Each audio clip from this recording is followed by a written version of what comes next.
Hey, what's going on, everyone? This is BMT coming at you again. I wanted to do this one in all earnesty. Of it's going to be a free, open discussion. I'm opening it up to anyone. Um, to you can tell me your woes. I'm pretty much just doing an um, open talk. I guess you get to actually say how you feel. But I want to know. I genuinely want to know. Um, you can be white, black, Latino, Asian, whatever. It's okay. I want to know. You know what I'm saying? Like, tell me who destroyed the community. What's going on, John? And this should be that of one I am asking earnestly. I keep hearing about women destroy the community, men destroy the community, drugs destroy the community. All kind of nuances of things have destroyed community, society. So I was curious. I said I will open up a free for all. As long as it's respectful. I don't need no long winded talking points or nothing like that. I don't want to hear your dialogue, your diatribes, none of that. I just want to know what it is that you believe um, destroy the community. I've been here for years on doing this social media thing. I think 2017. And so I hear people say different vices of stuff on why they believe in what they believe in. I sit and just earnestly I don't care. Like, you'll get more respect out of me if you come on the panel. I'm not reading your comments too much. I mean, I might not. But I want to know,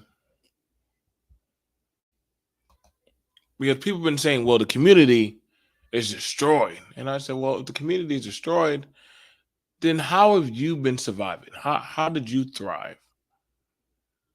And don't just tell me the easy old thing. Um, I got out. Okay, so let's play the game of a zombie apocalypse. You can never holistically leave the earth, but what are you doing to survive out of the zombie apocalypse of the community? What I mean, what is it that's so specifically special about you? How are you able to recognize the signs? You say that, well, the men, but then if I look at the crime reports, then we're going to see, I don't know. And we look at the promiscuity and the sexuality, and I'm just curious. I hear this every other day when I come to these channels. And I try to be respectful to understand why people think what they think. And honestly, what's your answer? Now, if it's a get money type of thing, then okay, just say you're trying to make money. I can accept that for what it is. You're trying to get your money, you're trying to buy your freedom. Okay, I'll take that. But you're just trying to survive, hopefully that you'll get by or some shit. But what makes you special? What makes you able to do what you're doing?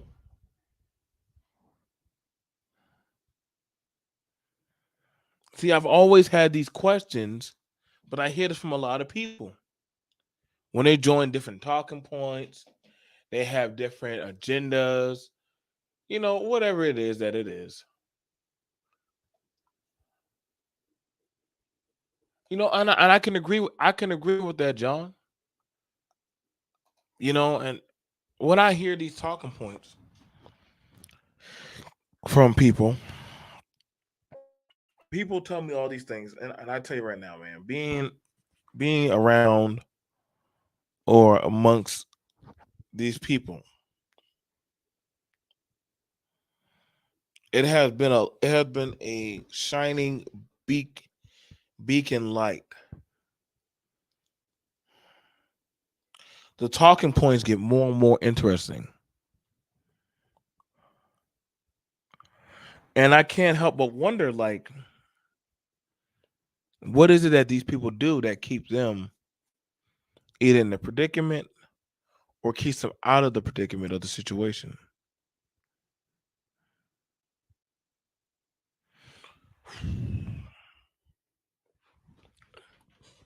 Now that I'm doing open panel, it's quiet. Is it because I'm not saying nothing that makes black people feel good about themselves? Is it because I'm not doing no type of crazy talking points? I feel like you either gotta say some crazy shit or you gotta be delusional as fuck. Some people just like getting on and getting drunk and saying belligerent shit. Other people like being overly sexual and provocative.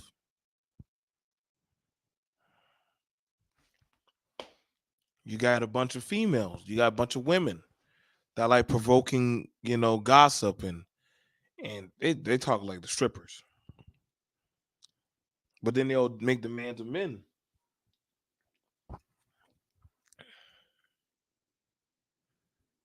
Some of the men, the way they describe that of the household, you can tell that one, they ain't even dealing with women, or B, it's like some kind of indoctrinated like behavior. And I have to start wondering, man, like these same people that are talking, man. I would like to see their version of functionality. So, I mean, I don't have no care because it is what it is. Hang on. We have a guest that's up on there. Hey, brother. Hey, what's going on? What's going on? What's going on? I saw your topic and I didn't get to jump on the last one. Don't come for me, y'all. I'm eating Fruit Loops. I ain't got no smoke for you. This is an open dialogue forum today. Yeah. Um like I said, I got nothing of anything. It's just straight up dialogue. For however it may go. I will just have the discussion. Mainly just free balling off of um the discussion. I'm gonna just be playing advocate and just asking questions. Starting it off. Tell me why, or tell me who destroyed um your community, or why do you believe your community is destroyed? Well, me personally, I don't really believe that our community is destroyed. I believe that that is propaganda, that is stuff that is put out there. Mhm. Because one thing I noticed is that as a community, we are a bit more susceptible to the things that we see. So a lot of times, and mind you, it's starting to change now. But a lot of times, it used to be whenever we would see something on TV, we sit there and take that shit as gospel. Right. We go ahead and eat that up and be like, oh, no, this is right because such and such and such, or this is right because so and so and so and so. And we would never really take the time to investigate because we were also always taught that what there's certain shit that we don't do. That's white people shit. You know what I mean? Fair enough. Investigating.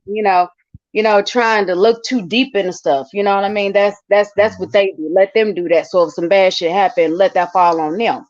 We just gonna go ahead and comply and, you know, be nice, be good, be quiet.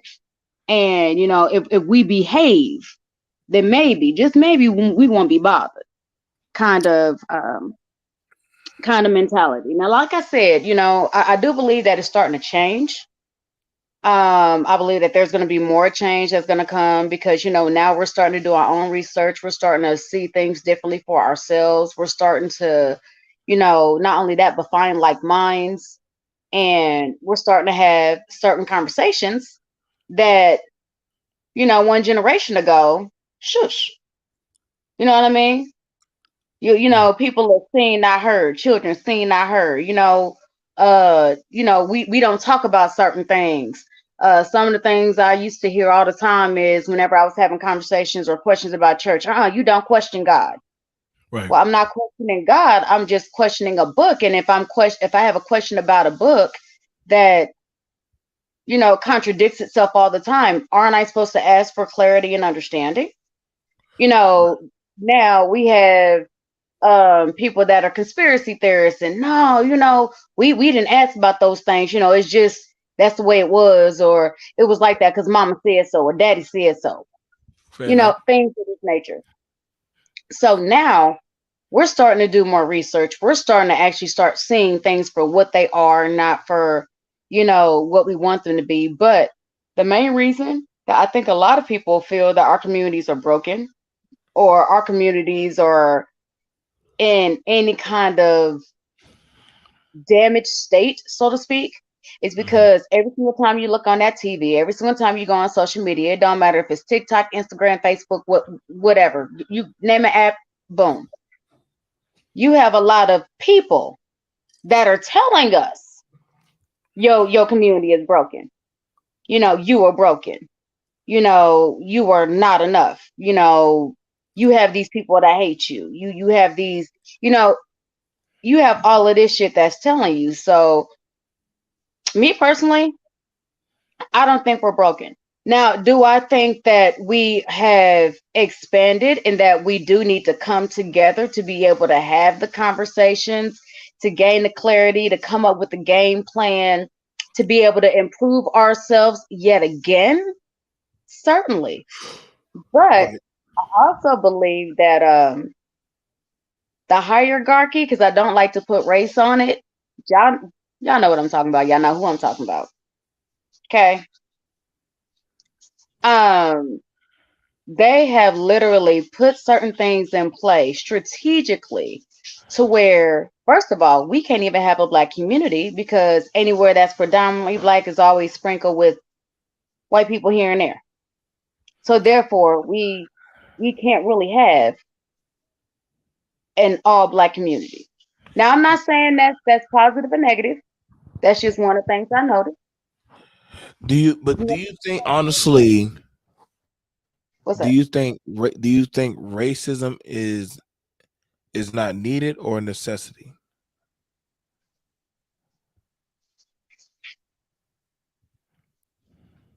Honestly, I wouldn't even know how to answer that. Hmm. I think I think racism is a necessity. I was going towards that, but I really It's okay. I'm one of those that can say, no, I can say sometimes. This is a free flow format. This is a free flow format. So this is however you feel. Like there's no right or wrong direction in this. But I What don't what I meant by that is I see pros and cons about both. But, in seeing the pros and cons, I mean, I'll go ahead and put it out there. Back when we actually had segregation, the black community was flourishing. That's back in the time when we had Black Wall Street. I'm not even gonna sit there and bring up Black Wall Street and the other areas that we had in Michigan and stuff like this that were booming.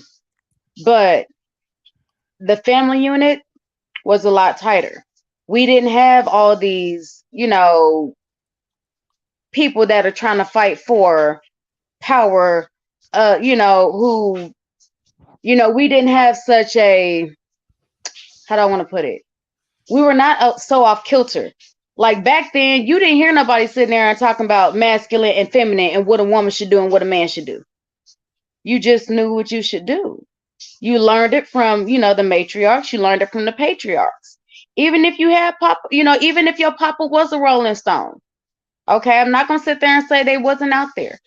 Hell, even if your mama was a Rolling Stone.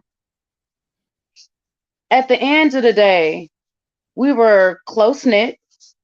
This is where it took a village to raise a child. Everybody pitched in. Everybody knew we were safer.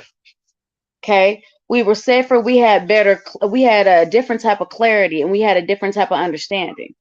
Mm-hmm. We didn't have a lot of the issues that we have now. But once again, like I said, pros and cons of both. Now that we've been able to integrate, I mean, there are some things that have been able to benefit with What that. There do are you some feel that things. we? What do you think?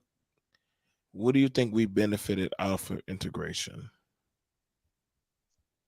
I like that question. That's a good question. um, Honestly, offer integration. A lot of us at that time wanted to be able to go ahead and gain our own without the fear of being. I'm not going to say persecuted, without the fear of literally being obliterated. Okay. Um, what I mean by that is, we had Black Wall Street, and we actually had a couple of them. Wasn't just one.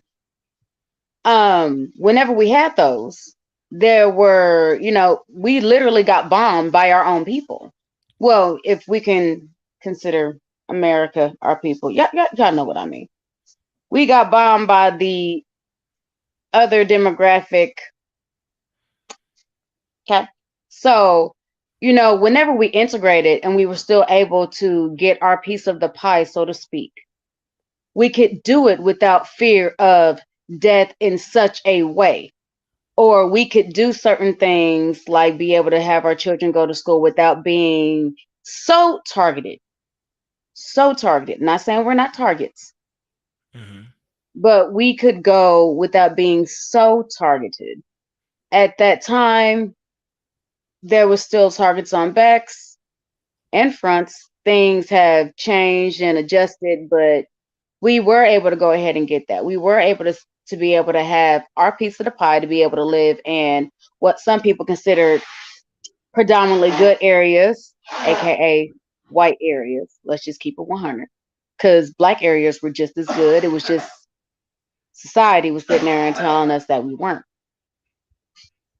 Yeah, honestly, it was a form of brainwashing. Right.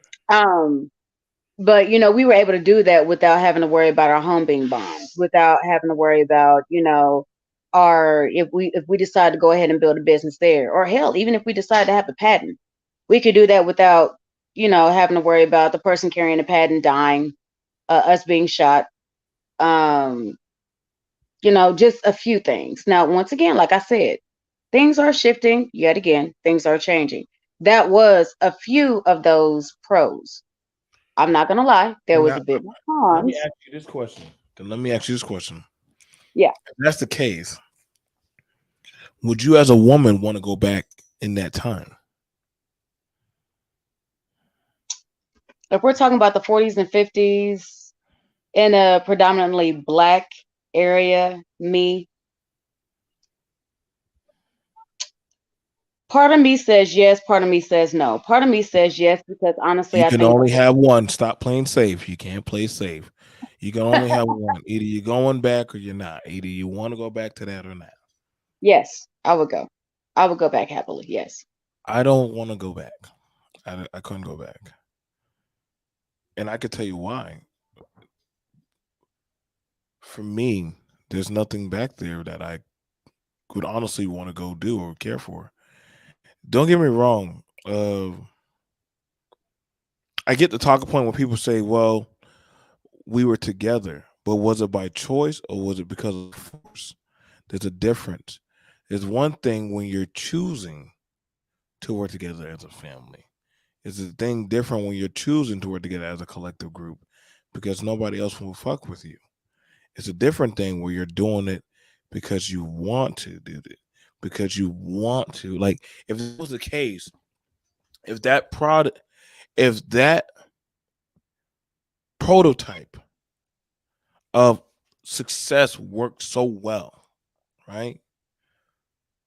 Even if we integrated, we wouldn't have left success because then it would be looked at as, well, shit, we already know how to do all this stuff. Why join on to somebody else and have to restart over?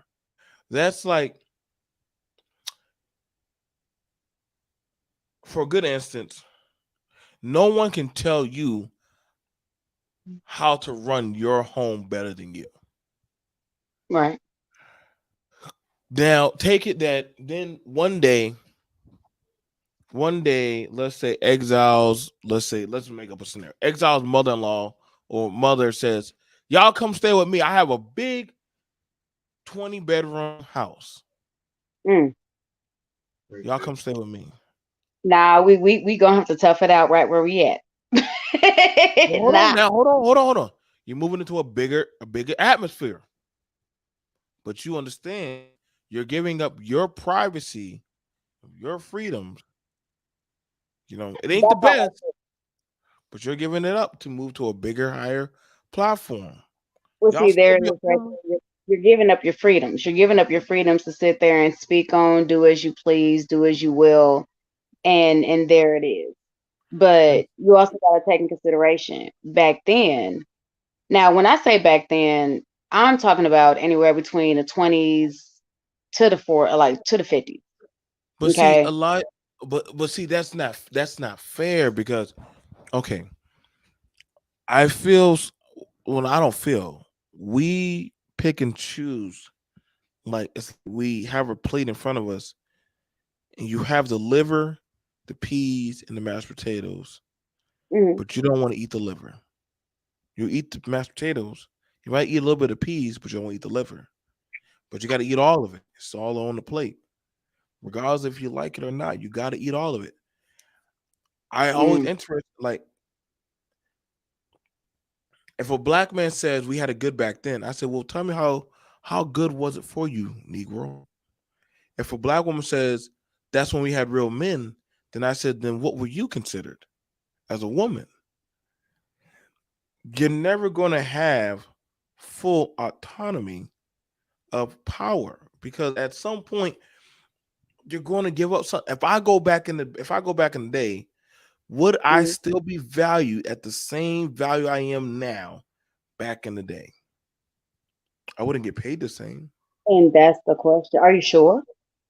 See, there's a reason that I went ahead and I said yes because I mean I see things. I'm not saying that mine is right, yours is wrong, No, because no, yeah, yeah. This is no right or wrong. This is us right. dialoguing. So here's my viewpoint on it. Back then we had closer knits. I'm one of those that I strongly believe in learning from my ancestors. And, the main reason that we are still so strong even today is because, believe it or not, we have a long memory. We remember everything, no matter how these people that sat there and tried to erase the evidence, abolish it, sit there and say it wasn't true, change shit up. We have a long memory. I want to go back and be able to go ahead and get firsthand knowledge that that has been destroyed, mistreated, miscommunicated, all these kind of things. On top of the fact of whenever you said, would you, if you went to work and let's say hypothetically you worked at a factory or something like that, or you learn how to use your hands, okay? Because honestly, that's what a lot of the work was. It was hands on. We didn't have college. We didn't have a lot of that kind of stuff. We had hands on stuff. You were able to learn trades, okay? Mhm. Back then, being that the the dollar, the value of the dollar is different. You said, would you be making the same? Baby, honestly, if you really did the math, I think you'd be making more for real. I mean, they might have sat there and, cost something just $5, but whenever you take in the cost of living, the cost that, what it costs to sit there and support your family and everything else. And this is this is saying hypothetically you have the same size family you have now. I mean, it would have been financially, it was a little bit more comfortable. Now, will I say that we have the same threats? White people trying to kill us almost, matter of fact, not even almost. White people trying to kill us on a daily basis. Yeah, but you want to know a little secret? We still got that same shit now. Now, but here's the thing I'm gonna throw out. Okay, you're bringing up a fair point, but I'm gonna say this: you control your own economy, because technically, yeah, if we're in our own area and we're dealing with each other, then yeah, I can give you that. I can give you that. Do I think that we would honestly be making the same amount? I don't know. I don't know. Yeah, we have those few people that hit $1 million. That's very rare. Can I say that, hey, Liza would have her own diner, or probably a board, what's it called, a bed and breakfast? It's possible. Probably. It's possible. It's possible. But then I also would have to be realistic and know, okay, now when it comes to this, and this is where I look at some things side eye. That one, choices of how the rules of engagement for me. Okay, now I'm gonna use me for instance. For me as a man,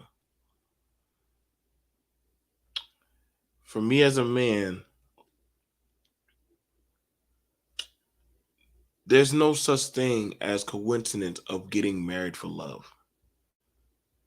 You're not marrying for love. You're marrying for survival. I know some people want to believe that fairy tale. Kids were used as an accessory, which you couldn't afford work, help. Your kids were used for work, for helping ends. Um, I can honestly say that that is for men. Yes, we have men that have gone to college. Women, not really. Y'all didn't really get to do school. It's, it's just that there was a lot of things. Like I said, just going back in the past. Now, as far as it goes for black people, one, I'm gonna have to. This is my problem. One, the church had too much power. Sorry, I'm gonna be honest. The church had too much Oh no, power. I agree with you wholeheartedly. Uh, I don't think no man, just because you say you claim to be a holy man, that you should have that much power and influence of say so. Even to today, I don't agree. And I have a problem with people saying we have black leaders. Call me an anarchist if you want, but I'm not for. I don't think no man should have that much right to lead or be over any of it. Now, I know y'all might want to say, well, other groups have other leaders to an extent, to an extent, and that's them. That's them. I'm sorry. For me as a black man, I am more American than most people. Okay. If you were to say, well, I'm just only thing different about me, and this is what y'all gonna think I'm on my coon shit, whatever. I'm just a black white man at the end of the day. I was born and created here in America to work and thrive in this environment. That's why they sought me out. That's why they sought a woman like Eliza out, because our kind of people were able to thrive and work in these type of conditions. So we were kind of like 100. We were the first type of cattle. Now, in that retrospect, Yeah. in that retrospect reference, I'm looking at that. But I know I'm people from say, I know, but in that retrospect, I would say honestly for this, uh, what a lot of people say, well, we need to go back to building the black community. Then I would say, then how are you surviving, or what are you thriving on? Because one, what type of black community are you trying to rebuild?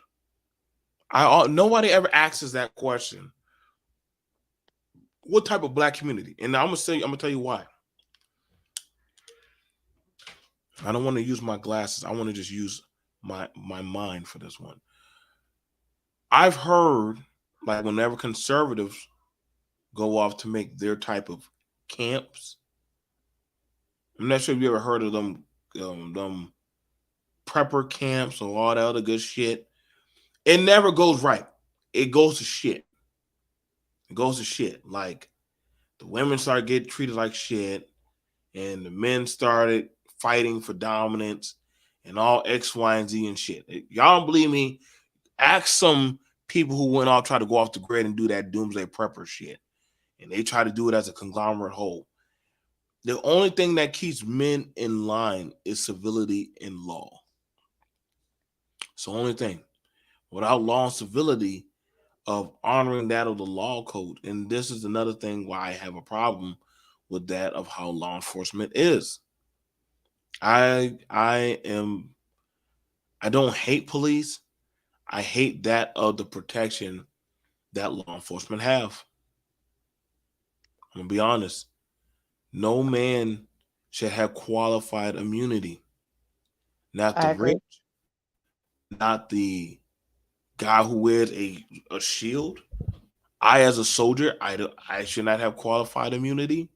Nobody should ever have qualified immunity. That is a dangerous card that people have been using in this country. That's too powerful. But then, on the same sense, in our community, we have some people, no matter what type of stuff that they do. And this is honestly how R. Kelly had so much power, because everybody loved him. Nobody can imagine a rich man that with handsome looks and that could sing would do something like that. Yeah. Even though we knew, and I'm gonna be for real, black people, we knew something was up when we saw, not just when Alicia, Alicia Aaliyah. Leah came out. Aaliyah. Thank you. Not when we knew even before she came out, because remember the woman on Arsenio Hall even asked, "Are y'all two together?" Yep. Because we heard the songs and we were like, and see, that's to me is that community protection. And see, I'm gonna throw this at you. How much sweeping under the rug have we done now? We can't even hide it no more. Like there's so much dirt under the rug don't even sit flat. Yeah. You're right. You're a good mom. I'm a good dad. But we know damn well we got some demons that even ourselves like, hey, listen, I gotta give us some space. Oh No, yeah, no, I'm no. all about accountability and sitting there and saying, hey, you know what? Hey, I need time. Because right now, if you sit there and try to do this right now, I can't promise I'm gonna make the best decision. Tell me, tell me, tell me. I remember, y'all.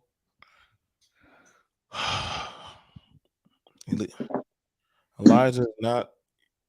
She's not the innocent church girl y'all think she is. She's cool, but listen, when she wants to turn up, she will turn up. Yes. How do you think it's possible we can try to get some of that scrub of stench that has been stuck on? How do you think it's possible for you as a black woman to get some of that imagery that's been placed on y'all off of y'all? Let me ask that question first. Well, that actually goes into a deeper answer. Mm, First of all, we need to start to understand that first of all, this power struggle that people are having now about, women and men, because it initially it was black issues, but nothing was done until white people picked it up and started running with it, running with their issues, and then, there's a light shined on it. Um, at the end of the day, first of all, we need to all understand we have masculine as well as feminine qualities to us, first and foremost. Once you get over that and all the stuff that comes with that, and when I say the stuff that comes with that, I'm talking about, the men, oh my God, well, you know what, these women, blah, blah, blah, blah, blah. I want an old fashioned woman. And then these women out here, I don't need no man, I don't need no nigga, XYZ. We got to get out of that. Because mm, at the end of the day, it, with that, it was the old saying that, together, together we can sit there and make, well, that wasn't a saying, but I can't remember right now. Together we can make shit work, but separated we fall. mhm, And I think that's one of the first main things that are done. As many valid points as you've had, at the end of the day, if we can actually learn to come back together, and when I say this, I'm not talking about everybody, I'm not talking about every community, I'm talking about black folks. If we can really focus on these things and who is actually hidden and leave that shit where it be and literally focus on us instead of trying to fix everybody else's house and trying to clean everybody else's house. And, then we can understand that we need to come, we need to work together because you need both. You cannot create without both. You know what mhm. I mean? You cannot have you, I'm sorry, I could go deep into that. I'm not going to. At the end of the day, you need both parties. Okay, not just to create people, but to literally be able to come together, have a structure that is ours. That'll be the first thing. The second thing we need to do is, we need to understand that a lot of the things that are going on is a Western civilization's way of living, of thinking, of feeling. Mm. Okay. I'm not saying we got to go back to Africa, y'all, but what I will say is we need to understand these things were put in motion for a reason already from the jump, from the beginning of whenever we were considered free persons. Okay. They've literally been trying to divide us in every way, shape, and form that they could. Either kill our men, rape our women, do all this, have us have other children, that all kind of shit. Right. Even in the workplace, you know what? Allow the men to work. Don't let the women work. All these other things that will mentally tell you that you were either inferior to someone or superior to someone. We need to go ahead and lose that. We really do because a lot of our that's where a lot of issues that are coming in. But believe it or not, these aren't even our issues. They're really, really not. These are issues that these are kind of white folks' issues. And But do you think that whatever? Now, here's the thing about it, Liza. Now, and this is why I said I'm the black white man.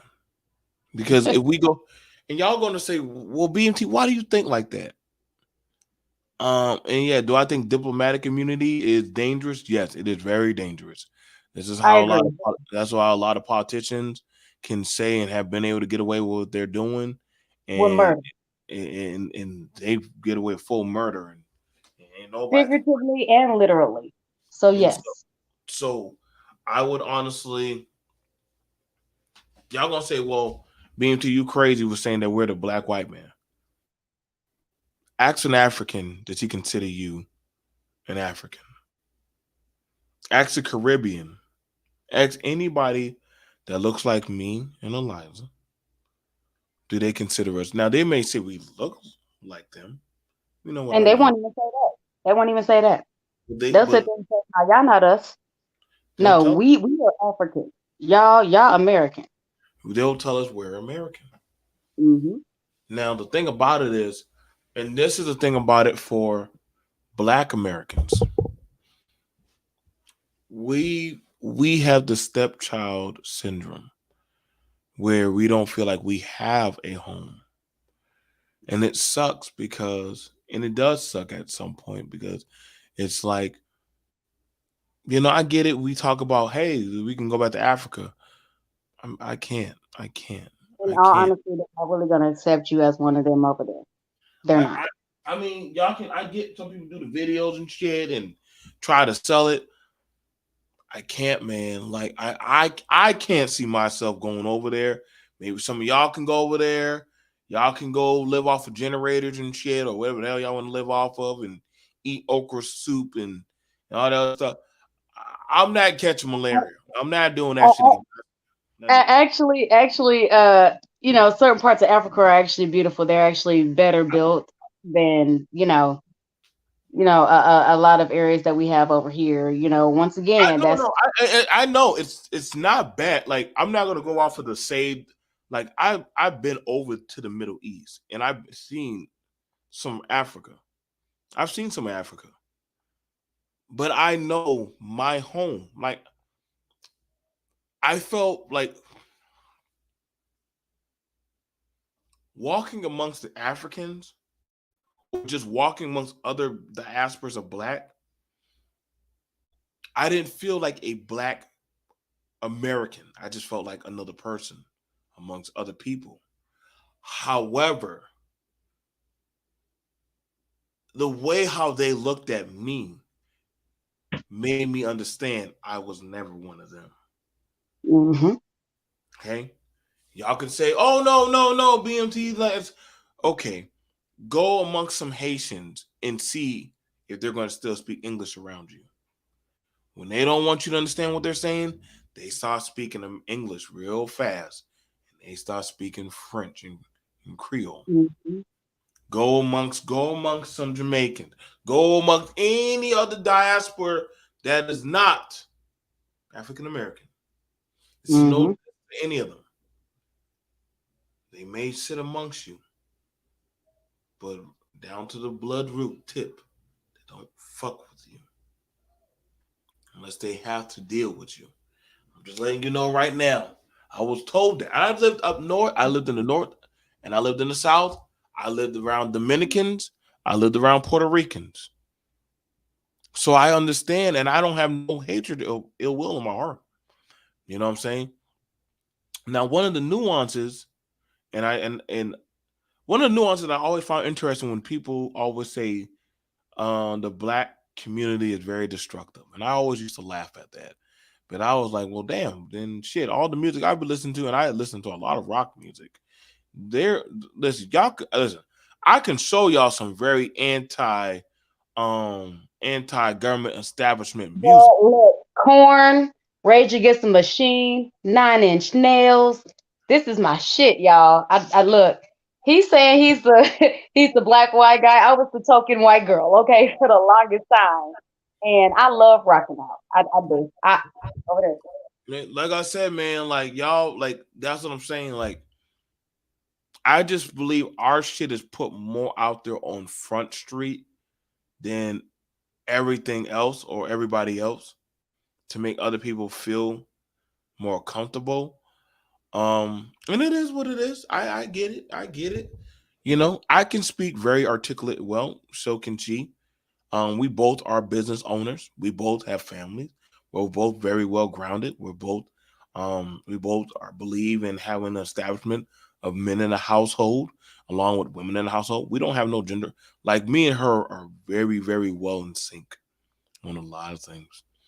But we also understand that there's a higher power at play.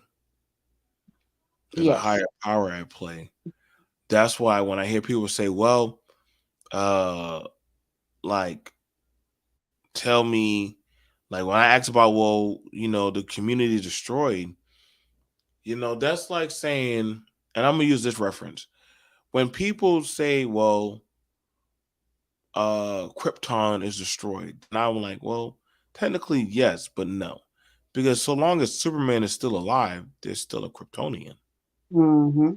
And no matter what he does, he's still gonna represent Krypton. Mm-hmm. No matter where I go or she goes or anybody else goes, who however we reproduce will still always be that of a representation of where we come from. Exactly. We can never escape that of our hair, our facial, our actions. You know what I'm saying? And Barack Obama was raised by white people, all Mm-hmm. but the first thing that they called him Was a nigga. was a nigga. And this is not me, and we're not on no racial shit. We're just very, very, very, very very, very straightforward. I get it. I get it. We wanted the country to change. But I could tell you right now, and I played this game with people. Let's say January 6th did go through. Let's do a hypothetical. If Okay. January 6th, let's say if January 6th had went through The way they planned it. the way they planned it, what then? What then? What was your plan for the men and women? If they had won, how are you gonna feed the children? How are you gonna keep our money afloat? How are you gonna make sure, because the gas is already gone to shit now? Mm-hmm. What were you gonna do to keep us afloat? I mean, I I'm just saying, like, what?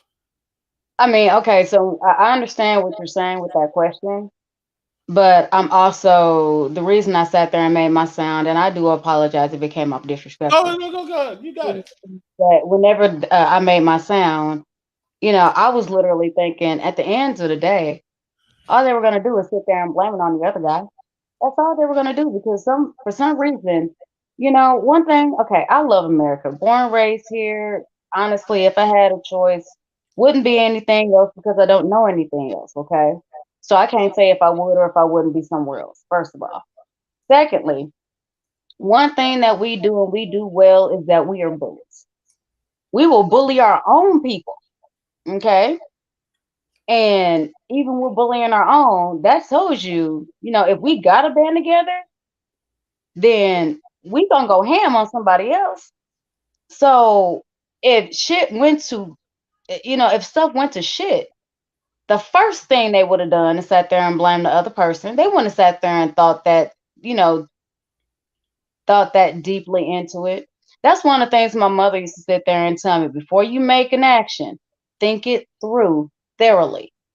Don't just think and make an action based off your emotions, based off of how you feel, because how you feel right now might not be how you feel in 15 minutes. And in Mhm. 15 minutes, the last thing you want is to have to sit there and clean up this mess that you made because you were too hot headed, right now, or you were too in love, or you were, your passions were overflowing heavily. Okay. Mhm. So that's a perfect example. These people would have sat there and blamed the other guy. And then because they don't know how to do any of those things, they would have waited back for somebody else to fix it. Mm. Oh, we all about breaking up some shit. We all about destroying some shit. We all about sitting there saying, you know what, I'm going to write. We all about that shit. But when it comes to building, when it comes to creating, when it comes to healing, when it comes to fixing of an issue, you get crickets. We get chirps. Don't nobody know how to do that. All we were taught is how to break shit. Mhm. So like I said, the first thing they would have done is sat there and blame the other person. Then they would have waited around for somebody to come and play Captain Save-A-Ho and fix it.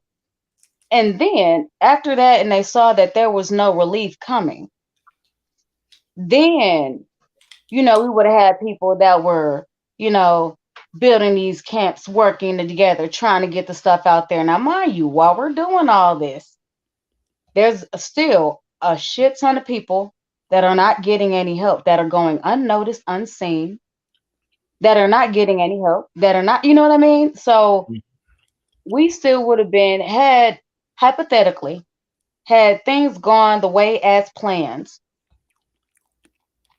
there would have been a lot of people running amok. The police would have been able to do whatever the fuck they wanted to do. And everybody literally would have been scared, and scarcity would have been a very real thing. Here's another thing I noticed. We are quick to sit there and talk about what we have, what we don't have, what we want, how we want more of it. And it seems like nobody really understands that if that shit was to go through, we got people like literally panicking over baby formula and some food shortages and shit like this. Do y'all not realize that if that shit had went through according to plan, there would have been a lot more scarcity, a lot more? This is trickling down from everything from paychecks not being made because money wouldn't have been able to be released to sit there and be put out. This is insurances not being covered. This is, businesses not being able to have the products that they need to make everybody continue to be comfortable. Hell, this is the internet. This is electricity. Everything that people have that literally gives them comfort and convenience. That shit would have been out. So had that shit worked the way it was planning on working, it literally would have set us back to where we would have had to come together by force. We would have had to come together, figured out a way to sit there and have these conversations, put our differences to the side, build together, and make shit work. You know what I mean? Now, let's use this. Now, we had a drastic reaction, and I was looking, and maybe you might even want to hit this up on your channel and use this as some content. Okay. We had a drastic thing happen to this country with the 19 people being gunned down. 17 children. And then before that, not too long ago, was the Buffalo incident. Okay. Now yes. Now, I told you, for every radical reaction, there's going to be a radical reaction. For every radical action, there's going to be a radical reaction. Yes. Okay. The pendulum is swinging. So now we can't slow this down now. We're here. Let me grab this. All right, y'all. So let me see if y'all can. Many of the teachers carry guns just in case. Show me your weapons and tell me what they are. 45, sir. 45. Mr. Pastor, this is a 45. Yes, Director of Security. Fine. The pastor carries a 45 in a case that looks like a Bible. The principal is also armed with a 38 semi-automatic pistol. How many of you feel safer knowing that your teacher has a gun? All of you. School in New Mexico. Now, did you see that?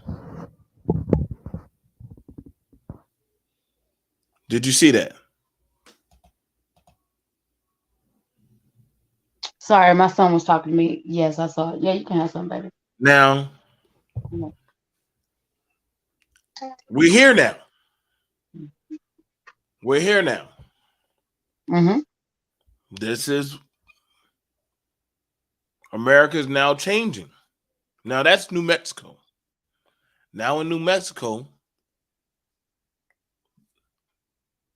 staff has guns, the teachers have guns. and the hell, even down to the pastor at churches, they now carry guns. Mm-hmm. What's your thoughts? Do you believe that this is a good direction that we're going to? Well, I have teenagers, and as powerful as that video is, there are just as many videos of teenagers talking all kind of reckless to their teachers, and the teachers losing their shit. Keep going. So I said, honestly, for an elementary school, okay, you know, that can seem a bit more acceptable. I'm not going to say completely because, I mean, shit, honestly, like I have to sit there and do a mental evaluation on a teacher because a lot of these teachers nowadays, being that we actually ran that, you got to remember, not too long ago, a lot of our teachers, they went ahead and they, I'm sorry, I'm having a brain fart tonight. That, you know, whenever they were protesting and they stopped working, you know what I'm talking about? Right. They Right. weren't getting paid Okay. like that and all the other good stuff. Yep. Right. So because of that, now, you know, the schools were kind of just hiring anybody that really didn't have a criminal record. It didn't matter if they were, you know, if they actually had their BNAs. You know, now it's just if you graduated high school, they'll hire you to sit there and be able to watch the kids.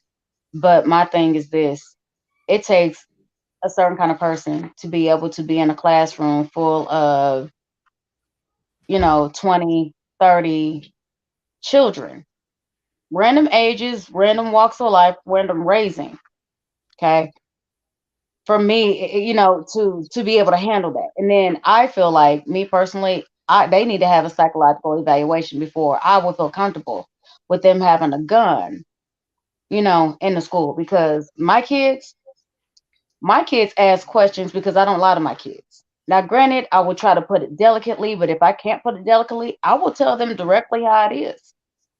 I try to tell my children the truth because at the end of the day, I really don't want them sitting there believing a lie out there and, you know, swaying from, you know, their moral compass north. Okay. So when it comes to this, I'm down with this if we can get a psychological evaluation on the adults to make sure that they are mentally able to not only handle a room full of kids, but to also handle an emergency like that. Because at the end of the day, like we said earlier, BMT, ain't nobody gonna sit there and protect my kids like me. Ain't nobody gonna sit there and protect their kids like you know, your kids like you. This also goes for anybody in the chat, anybody in the audience. You have a whole different type of passion to where you are willing to kill and die for yours. I'm gonna need to make sure that that teacher's willing to do the same thing. No. Now, Um, Instead of having it and then pussying back like, oh my goodness, I'm afraid of you, man. Fuck all that. These are babies. Now, when it comes to the high schools, I don't know, cause my high schoolers, look, my kids got a mouth on my teenagers. Oh, honey, they're gonna test your patience. They're gonna test yours because they know they can't test mine. They're gonna test yours because they know they can't test daddy's. Okay. now that's fair. I'm not. I have mixed feelings so much about this I do too. because in talking to my friend, Hmm. I have friends that are school teachers, and I do worry about them now because I'm like, damn, there's no place safe anymore. Hmm. Only place I can honestly tell y'all to work that literally you probably stand a hairball of a chance now is the gun store. I have yet seen anybody run up in a gun store to rob a gun store. Like that's I almost feel like you are going on a suicide run.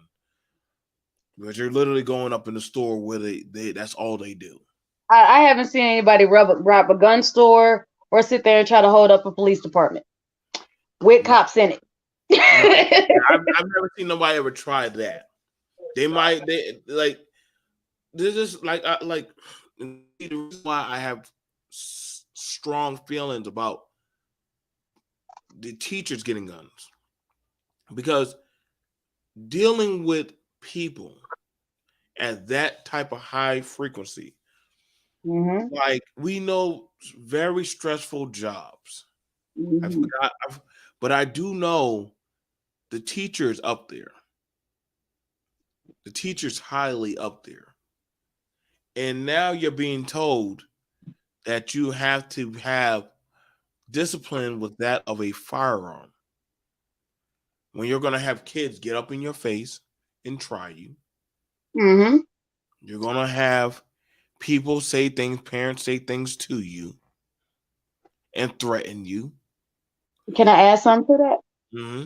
We're gonna have we also know that we got some kids that got sticky fingers that's gonna try to get it during recess or whatever, trying to see it up close and all this other stuff. And not only that, but if they have it, I'm assuming they're gonna end up having like a lockbox or something for it. So, But see, another they thing. had it on. See, they had it on them, and see, Ooh.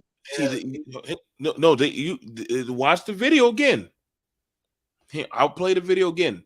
They didn't have the guns in a lockbox. The guns were straight up on them. I was thinking that whenever they would have it in the class, they were gonna end up putting it in the lockbox. No. No, Then no. If they're no, having it at their side, because from the video, I'm sitting there and seeing, them discussing it and having it. no. All their guns are all on them. All their firearms are all on them. So if that teacher No. breaks up a fight, you gotta understand. When a teacher has to break up a fight, they have to jump in the thick with kids. Right, that's what I'm saying. No, So I didn't see that part. I'm sorry. So No. if a kid starts figuring out the imprint of where your firearm is at, and listen, y'all, this is not me doing fear mongering. This is me being realistic. Right. Okay? Kids watch. Kids watch. So that guy right there on just this video alone, because he's showing you where it's comfortable, so it's right there on his right. That's where his firearm is at. So on his right hand side, see, right side. He's on his right side. His is on his right side. They're all right handed. Most of the time, you're gonna shoot with your dominant hand. You're right with your dominant. So we already know. It ain't like he's gonna have one day. Whoa, let me put it on my left hand so that way I can switch it up on y'all. No, he's gonna have it on his right hand. So I'm curious on how this is going to go. Okay, with that extra bit of information, I'm sorry I didn't look that because the video is really. Like I said, just watching the video. See, this is like I said, this is going to be changing it because we already know police officers, they don't get psychological evals. Right. So I'm trying to figure out how's it going to be for a teacher. And we already have it with some teachers. They're having different agendas, different other type of blended things with their sexuality and everything. So they're hot-headed and everything else. Yeah. So it's going to get pretty interesting. It's going to get pretty interesting in those areas. Now, I know Texas was talking about doing it. It's what now? I don't know how it's going to roll down the hill, but this is definitely going to be something of a changing experience. This is definitely going to be a changing experience. Yeah, because honestly, if they're going to just sit there and have it in the open, oh no, then that literally becomes a danger hazard for everybody. You know what Dad, I'm saying? can you go and turn the lights on for him, please? Now, I'm curious now. Here's the thing I'm curious about. What's going on at the church? Now, I get it. Yes, the churches, anything can happen now. I know one church, the ushers have guns. You don't know which usher has or what deacon has a gun on them because they switch up. Okay, so here's my hold on, bro. I didn't mean to cut you off. Here's my issue with that. Okay, so let's say the ushers aren't there. but the deacon is there, the reverend is there, or it's just the choir. Let's say the choir is having choir practice and it's literally just the members of the choir and something happens. Okay, so you have ushers that have guns, but who's gonna protect them then? It's just, honestly, If I want to have I my gun to church, though, people can bring it. Come in. honestly, I really don't know. I have very, very many. Well, I have a lot of mixed emotions about that because one, when it comes to the schools, a lot of times naturally you're going to sit there and think of what's the most efficient way to sit there and break up a fight. One of the ways is loud noise. Or if you end up having to jump in there and somebody sits there and pulls it out and sits there and tries to aim it at a child, then you literally, willingly or not willingly, you've allowed them to become a potential murderer. So now we have more of a problem from the way we were trying to resolve it. It doesn't make any sense. As far as the church, like I'm talking right now. Go. I'm talking. Your daddy's outside. You will have to wait, Prince. Sorry, my son was interrupting me. No, you're good. You're good. You're good. You're good. You need to go to the bathroom? Go potty. Hurry up. I love you too. Go now. Okay, so Hmm. at the end of the day, when it comes to the church, I mean, don't get me wrong. I understand that there is a lot of people that are going to churches because they're thinking it's an easy mark. You know, once again, I'm not saying don't protect yourself, but it's just I don't know, because I kind of see this going far left. I don't see it being used for only what it's intended to be used for. If that was the case, I would feel slightly more comfortable, but I also understand human nature. I understand the way minds work. I also understand the level of stress that is America itself has put on its people.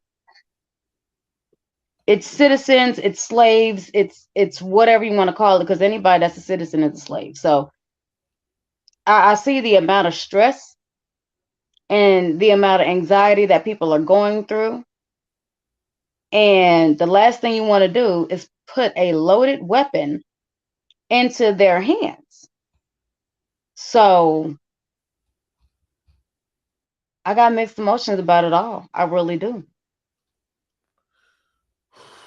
Okay, so if you got mixed emotion about that, are you ready to keep on going down the A rabbit hole. Yeah, sure. Let's go. Okay. Okay. So, like I said,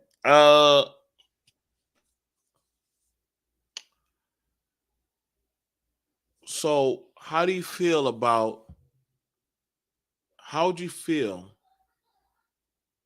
if you went to church with your rapist?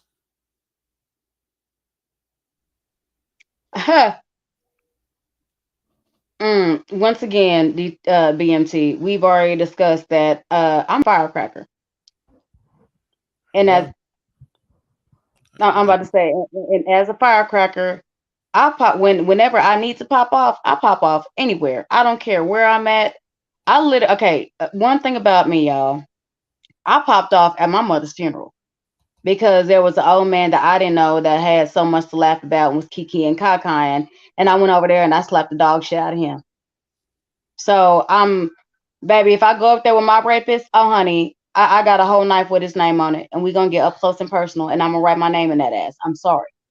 This is just me. So, Indiana pastor was applauded after admitting he had raped a church congregational member for years.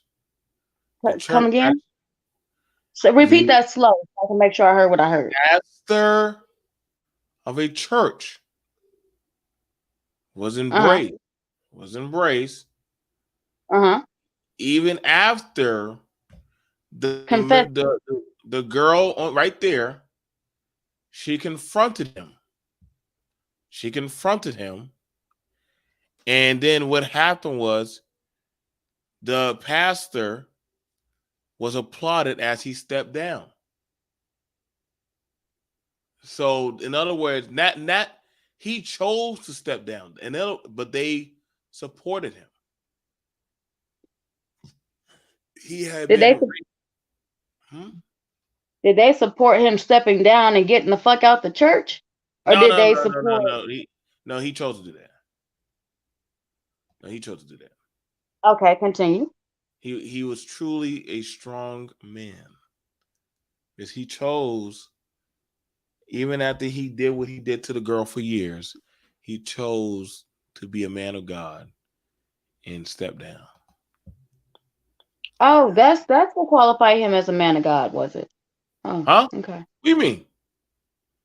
You said he chose to be a man of God, because I'm sitting here thinking He he was a obviously man of God. He stepped down. I was about to say, obviously he wasn't a man of God when he was raping this little girl while he was sitting there and faking the funk. Well, she's grown now. She's grown now. Well, I mean, little girl, grown, it doesn't matter. Whenever you're sitting here and you're taking somebody's body and you are tarnishing their temple and not allowing free will for them to leave, especially if they feel threatened in any kind of way, and you are taking advantage of that, no matter how you took it. I'm sorry, that's not really being a man of God. That's why I made my comment. Oh, so he decided to be a man of God and stepping down. Well, the church applauded him and they said that he was ready to step down and find Jesus. Julius Woodson reacts to the apology issued to Andy Savage, a pastor at the Hip Point Church, Tennessee, who admits to sexual incident when she was 17. Pretty much, let's look at what Yeah, Julie. Yeah, it seems like a lot of these pastors are coming out about having sex with their congregational members, like when they were kids. there I was don't something I know. saw. No, there was something I saw on TikTok yesterday before that video plays. Where this woman said that there are a lot of churches that were all over America, and there was 217 pages. Sorry, 268 pages, not 268 names, but 268 pages of names of people who had been raping people in their congregation. And these are like pastors, reverends, deacons. These are people high up, who have been like almost serial rapists. And can continue with the video, darling. I'm sorry. I'm gonna shut up. Go ahead. Okay, are you ready? I'm ready. Are you ready? Okay. So let's hear one of the pastors as he steps up as a man of God and does the right thing. But she thinks that he's not a man of God, but we'll still do the show. Wow, he even got some music. High Point Church, at all of our locations, everybody watching online, I want you to know that we love you in an incredible way. And we are sincerely sorry for any dishonor. As a kid growing up in the church, I really looked up to the church leaders. If you're a guest, I'm very sorry that you're having to hear about a difficult subject, but I do. These were that if you're a guest, the people to emulate. only love covers a multitude of sins. Andy's going to come and share with us at this time. The only apology, if you can even call it that, was when he ran out of the truck screaming, oh my God, what have I done? You have to take this to the grave with you.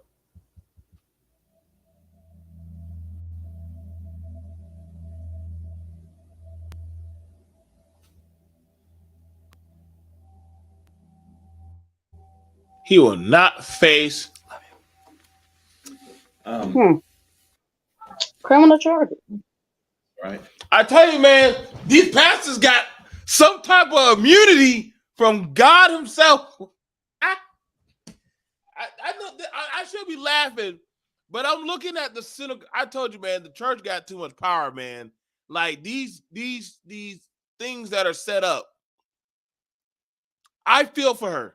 That I know what it's like when I told somebody at the church I was being sexually abused and nobody took it serious. So this is why I don't take the church serious for shit. I don't. You're a fool if y'all tell me anything about a pastor and what power they have. Like, I tell you right now, like the fact that he gets to sit up there and drink water and literally say the church makes mistakes and I gone before God and that's it. But he has no criminal charges. Wow.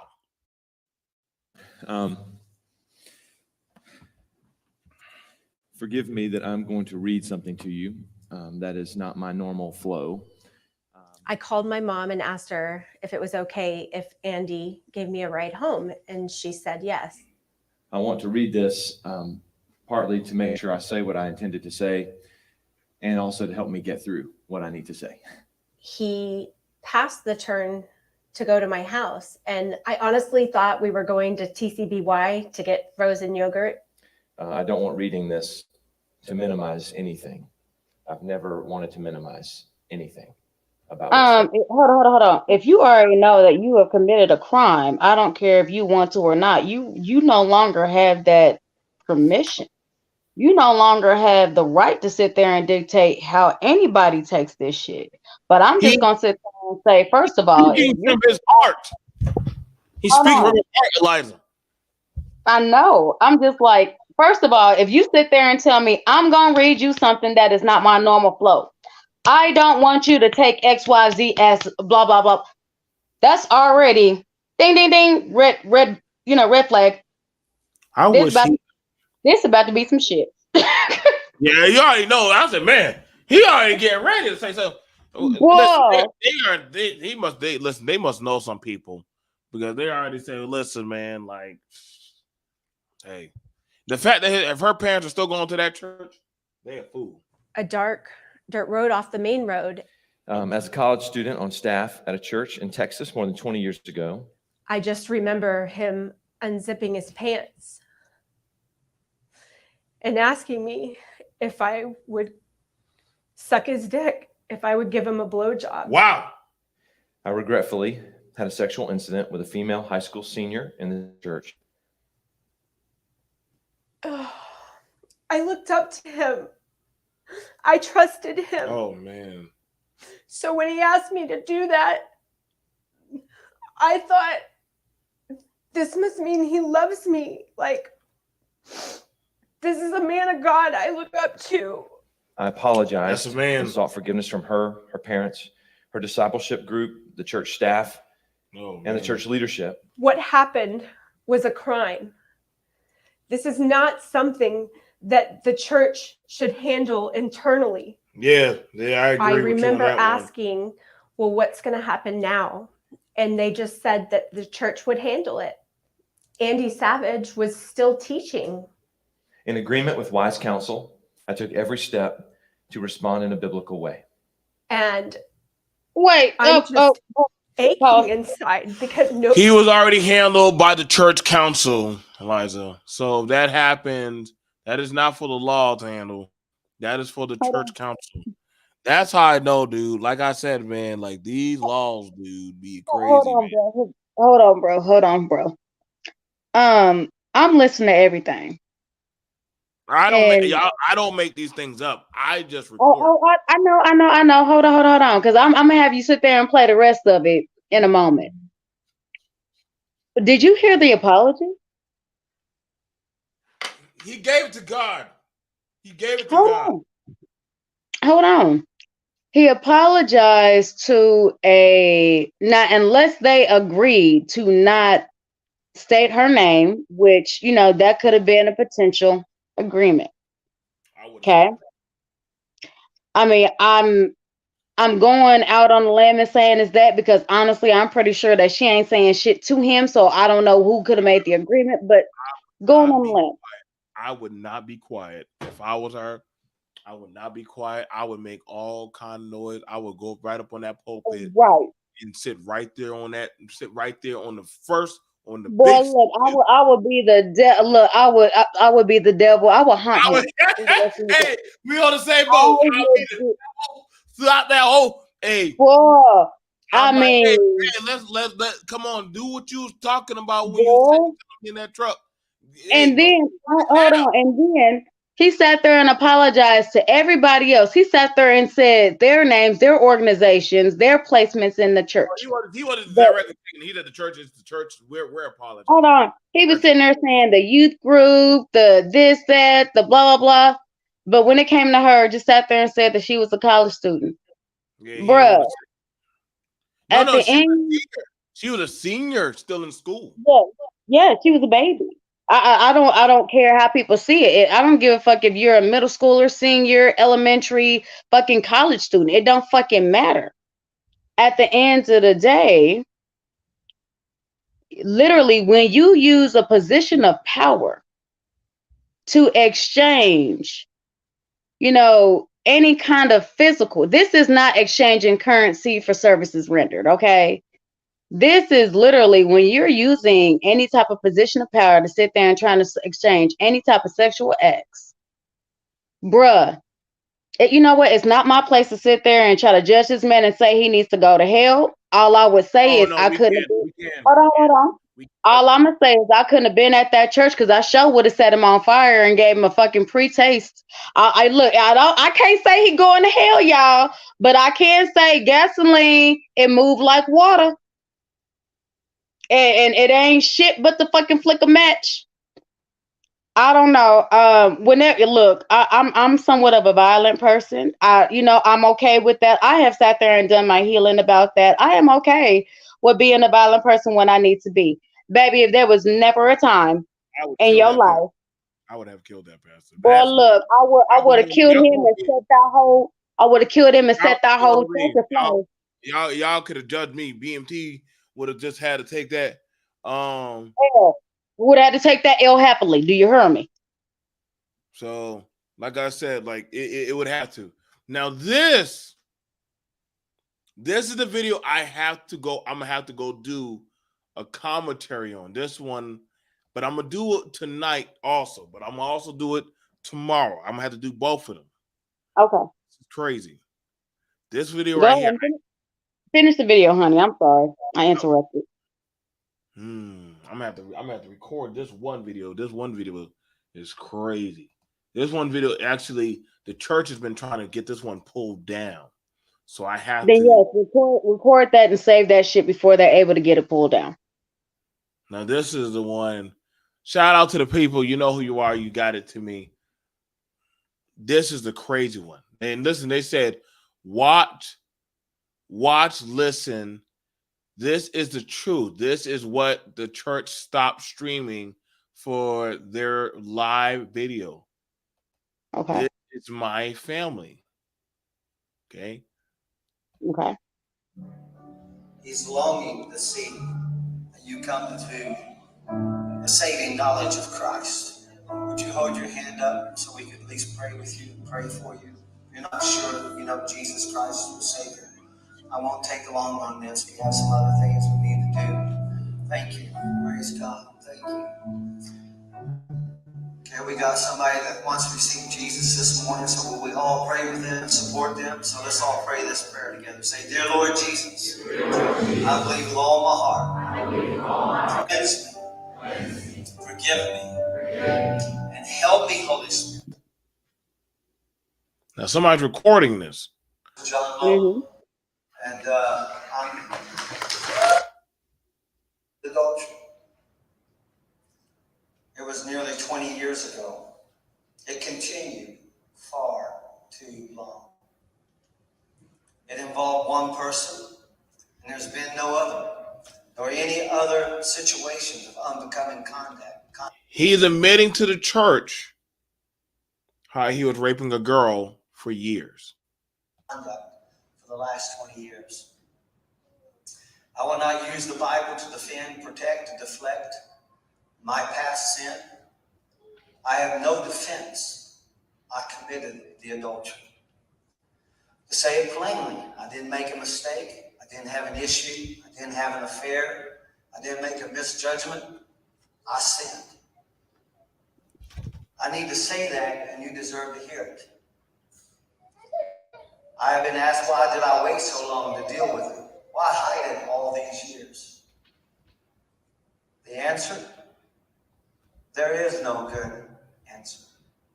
I told myself for years, silence served to protect everyone. The other person, those closest to her, from the hurt and from the public embarrassment.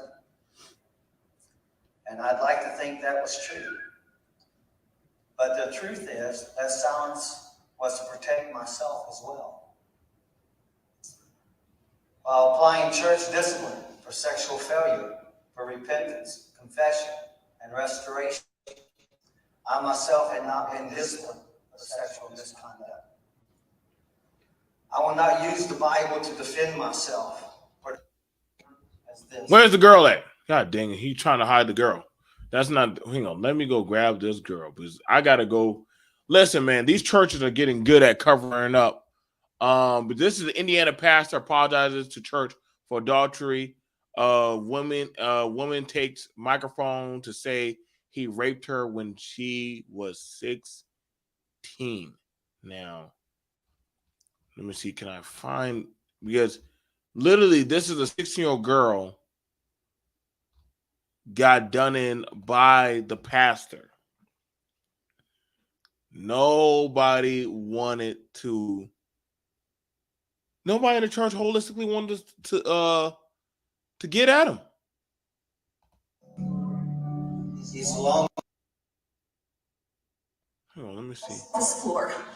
Do you remember that? Oh, this is it right here. I know you do, and I have other stories that We're going to have to listen to the whole thing. We got to listen to the whole thing. community on your office floor. Oh my gosh, they had did it. He had her on the office floor. Community on your office. Community on your office floor. Do you To all who are involved. Oh hell, we're going to just take I that on. committed adultery. Let's just get it out the way. It was nearly 20 years ago. It continued far. Let me know if y'all can hear it. Yeah, we It can. involved one person, and there's been no other, nor any other situations of unbecoming conduct for the last 20 years. I will not use the Bible to defend, protect, or deflect my past sin. I have no defense. I committed the adultery. To say it plainly, I didn't make a mistake. I didn't have an issue. I didn't have an affair. I didn't make a misjudgment. I sinned. I need to say that, and you deserve to hear it. I have been asked, why did I wait so long to deal with it? Why hide it all these years? The answer? There is no good answer. I told myself for years, silence served to protect everyone. The other person, those closest to her, from the hurt and from the public embarrassment. And I'd like to think that was true. But the truth is that silence was to protect myself as well. While applying church discipline for sexual failure, for repentance, confession, and restoration, I myself had not been disciplined for sexual misconduct. I will not use the Bible to defend myself or to beat you into scriptural submission. 20 years ago, I repented. Now today, for this fresh hurt, I ask you to forgive me for the deep wound I have caused. Before I she make no speaks, excuse for my sin. The betrayal of dear friendship, trust, and love is beyond my ability to express. The church is engaged in a healthy biblical process to restore your trust to the ministry here at New Life. Meanwhile, I hope you believe God called you here. Wow. Meanwhile, I hope you believe that God called you here, perhaps for such a time as this, Huh? to forgive, Hold on, bro. Hold heal, on. so that God Pause This can it. is reveal so dark. His to you. So Okay, here. I just want to sit there and say this. I don't know if anybody else is catching this. He keeps saying he committed adultery. In the process of saying that, when once again he's up for saying, well, I'm not going to use the Bible to sit there and try to beat you guys into biblical submission. But listen to his verbiage. He's saying, I committed adultery. When you hear a grown man say that they commit adultery, who do you think the other person was in that? A grown woman, right? mhm. Someone who was conscious of the decision that they made. And not only that, but someone who also volunteered to portray in the acts along with you. He's not calling it what the fuck it is. And I think that's the reason she sat there and took that mic and she was like, bro, fuck you. Let me go ahead and tell these people what the fuck really went down. Because the way he's saying it is that he's making it seem like he was married and he was, fucking around with maybe another married member of the church. Like it was That's consensual. yes, that's the way he's making it. See, he's still using wordplay. He's lying. And yes. And the thing is that I left my church long time ago. Matter of fact, after my best friend's grandma died, that was the last time I was in there. I walked around. Ironically, 2 weeks later, there was a man that started shooting up people in my church. Actually, no, he didn't shoot up people in my church. He killed his wife, who was also a member of the church. That was all over the news too. So I just kind of felt like, you know what? I walked out right in the nick of time. Okay. But even with the memory that I have,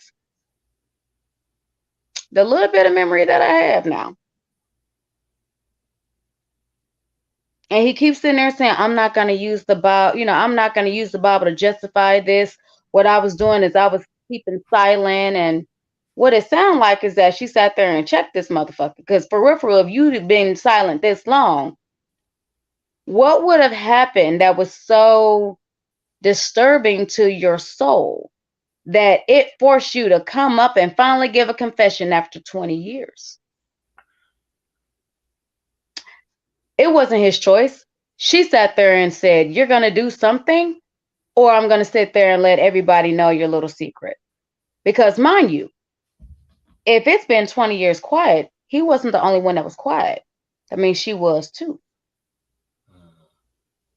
Now, I'm in no way saying that, anybody had benefited from this traumatic experience. This is horrible and this is disgusting. But if I do remember correctly, it did say something. I do remember the Bible saying something along the lines of, and I'm paraphrasing y'all, so don't come for me, but saying something along the lines of, all the churches will be exposed, because there was a whole lot of shit that was going on that literally stayed quiet. It sat there and said near the end of days that all churches would be exposed, and there's going to be a certain few that had favor of God. Now, what that mean is not my place to sit there and try to dictate anybody's interpretation of shit. I just remember that, and for me, shit like this is clicking. It's clicking for me. Might not be clicking for some other people, and once again, that's okay. But one of the things that's kind of irritating me about this is that he's literally trying to make it seem like he was with another consenting adult instead of a rape. Now, I said my piece. Let's continue on with the video unless you want to say something. No, you said exactly what I was thinking. Like I said, wordplay. He said he was going to mention words. That's not what happened in here right now. Right? Yeah, he sat there. He said that so that people could be more comfortable with what the fuck he was saying. That's what he did. I find it ironic that the church stopped recording. Luckily, they didn't foresee that somebody else was recording. Right. Because obviously they got a heads up that this shit was going down. That's the only way they could stop recording in such a nick of time. So let's go ahead and continue. The next few weeks while the church is in this biblical process, please be in a lot of prayer. Stay faithful to Jesus. How you gonna tell me what to My wife do? and You family, can who do I've it. deeply hurt, I have confessed my sin. They have graciously forgiven me and expressed their love to me, which also is deeply humbling. To those that I sinned against, many years ago and recently, by keeping this in the dark. And to those of you who are wounded from this fresh hurt, to you, the church, I repent for the adultery and my silence. Please forgive me. In accordance with our church bylaws, I'm stepping aside, stepping down from ministry responsibilities, and have committed to the Lord and now to you that I will submit to the process and recommendations of this board. I'm gonna need a whole nother cigarette for this. What the hell? He got a standing ovation.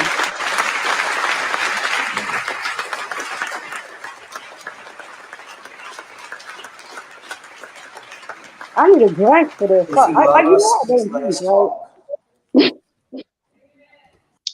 I don't know how the people get to admit to rape and get a whole clap. Like, that's when y'all know we are definitely fucked as a society. That's when y'all know we're fucked.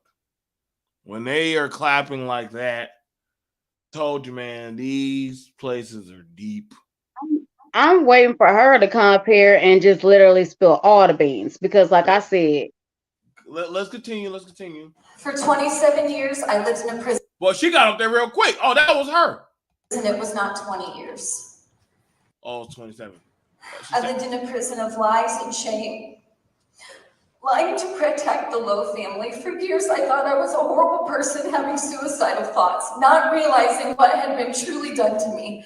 That I was a victim and I would still be in a prison if my brother, and many of you know him, Edgar Wolf, had not approached me just 2 weeks ago with what he had seen as a teenager that bothered him all these years.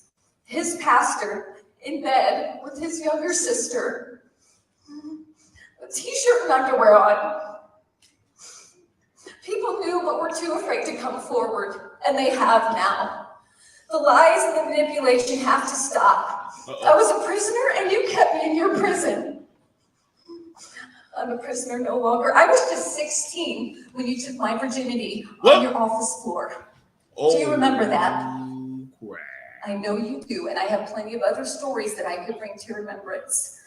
You did things to my teenage body that had never and should have never been done. If you can't, you have to answer to God. You are not the victim here. I tried to tell someone, but all that was done was cover up. Boy, this got dark as shit. you know what? My daughter wanted to watch a horror movie. I guess I got one. I got one tonight. I'll email you this shit right here, boy. Like, I'll Well, email you. look, I'll please email and you. thank you.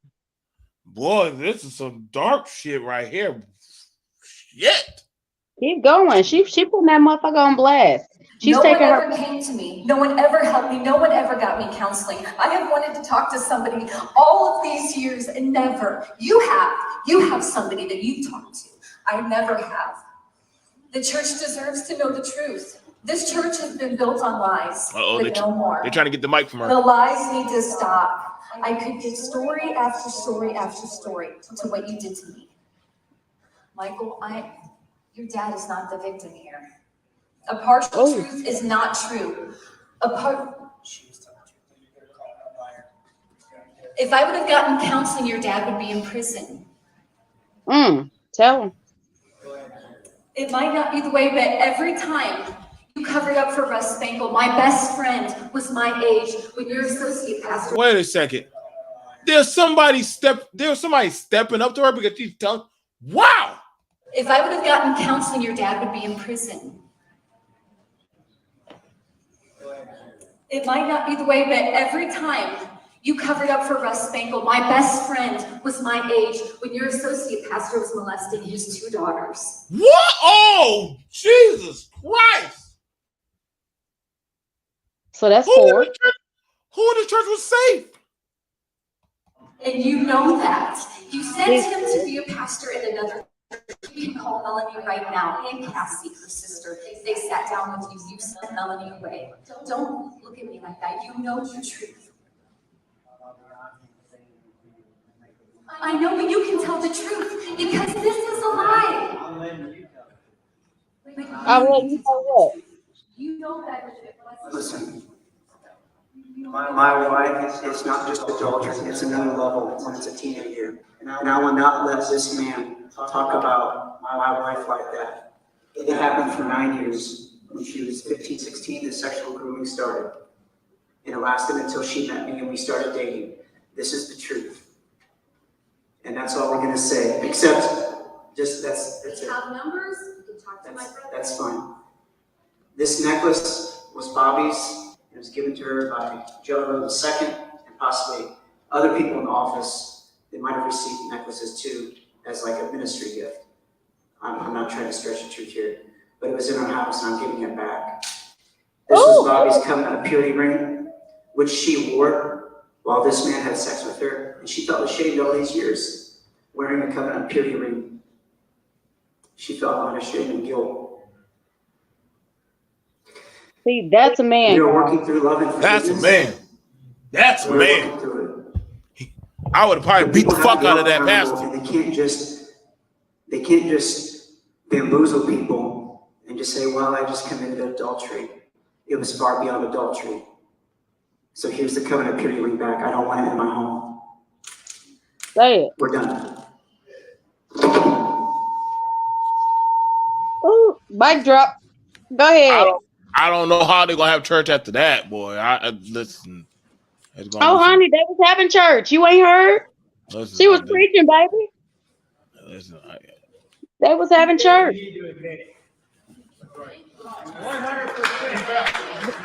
But you know what? They can't just.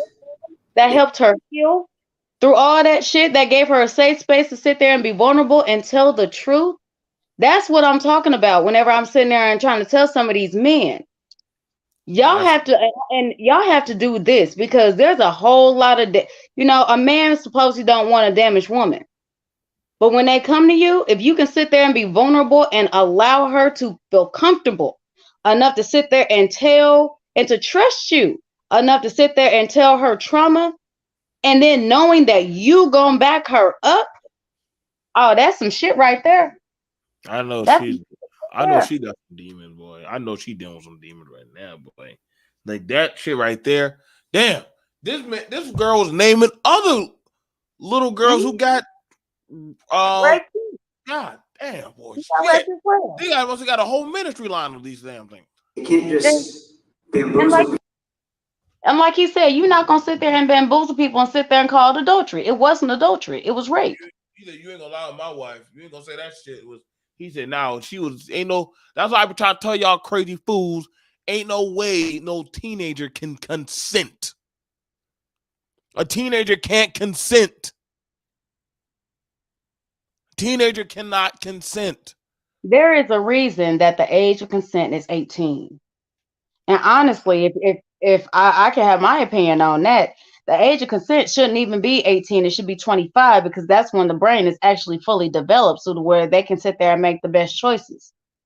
But right now, the fact that he sat there and said, no, you're not going to sit there and lie on my wife. You're not going to sit there and have her looking crazy. Not only that, but anything associated with you. I don't want that in my house. I don't want no reminders of you. This was her literally detoxifying herself. This was her cleansing. This was her version of letting it go. This was her version of being able to heal and get over it so that they can sit there and have a stronger foundation. That right there is a motherfucking man. I give my hats off to him. Go ahead now. So the real dark issue was y'all, and what's going on, information, man? And this is why I told y'all. And see, the thing about it is we need more of this in our community. Where we confront these demons, these type of people, what's crazy is the people were applauding him. And the girl and her husband had to run up there and say, no, no, no, no, no, no, no. This was No. They were applauding him because of his lie, because it looked like he was confessing to an adultery and to some consensual sex and mishap and stuff like this. That's why they were applauding until she went up there and said, no, you're not gonna lie. What you gonna do is sit there and tell the truth and the whole truth. See, he didn't, but you notice, but see, here's the thing that's scary about it. And see, the thing about it that you gotta catch. Now, here's the scary thing about it, that you don't miss the mark on this one. When she started getting at him about it, right? When she started getting at him about it, what happened? Hang on, let me see, where is it at? I know, hang on. They had to run up there. Yep. They had people trying to rush the stage. Your dad is not the victim here. And get at him. Not true. If I would have gotten counseling, your dad would be in prison. See? Notice that man is up in her face trying to get her to stop. Yep.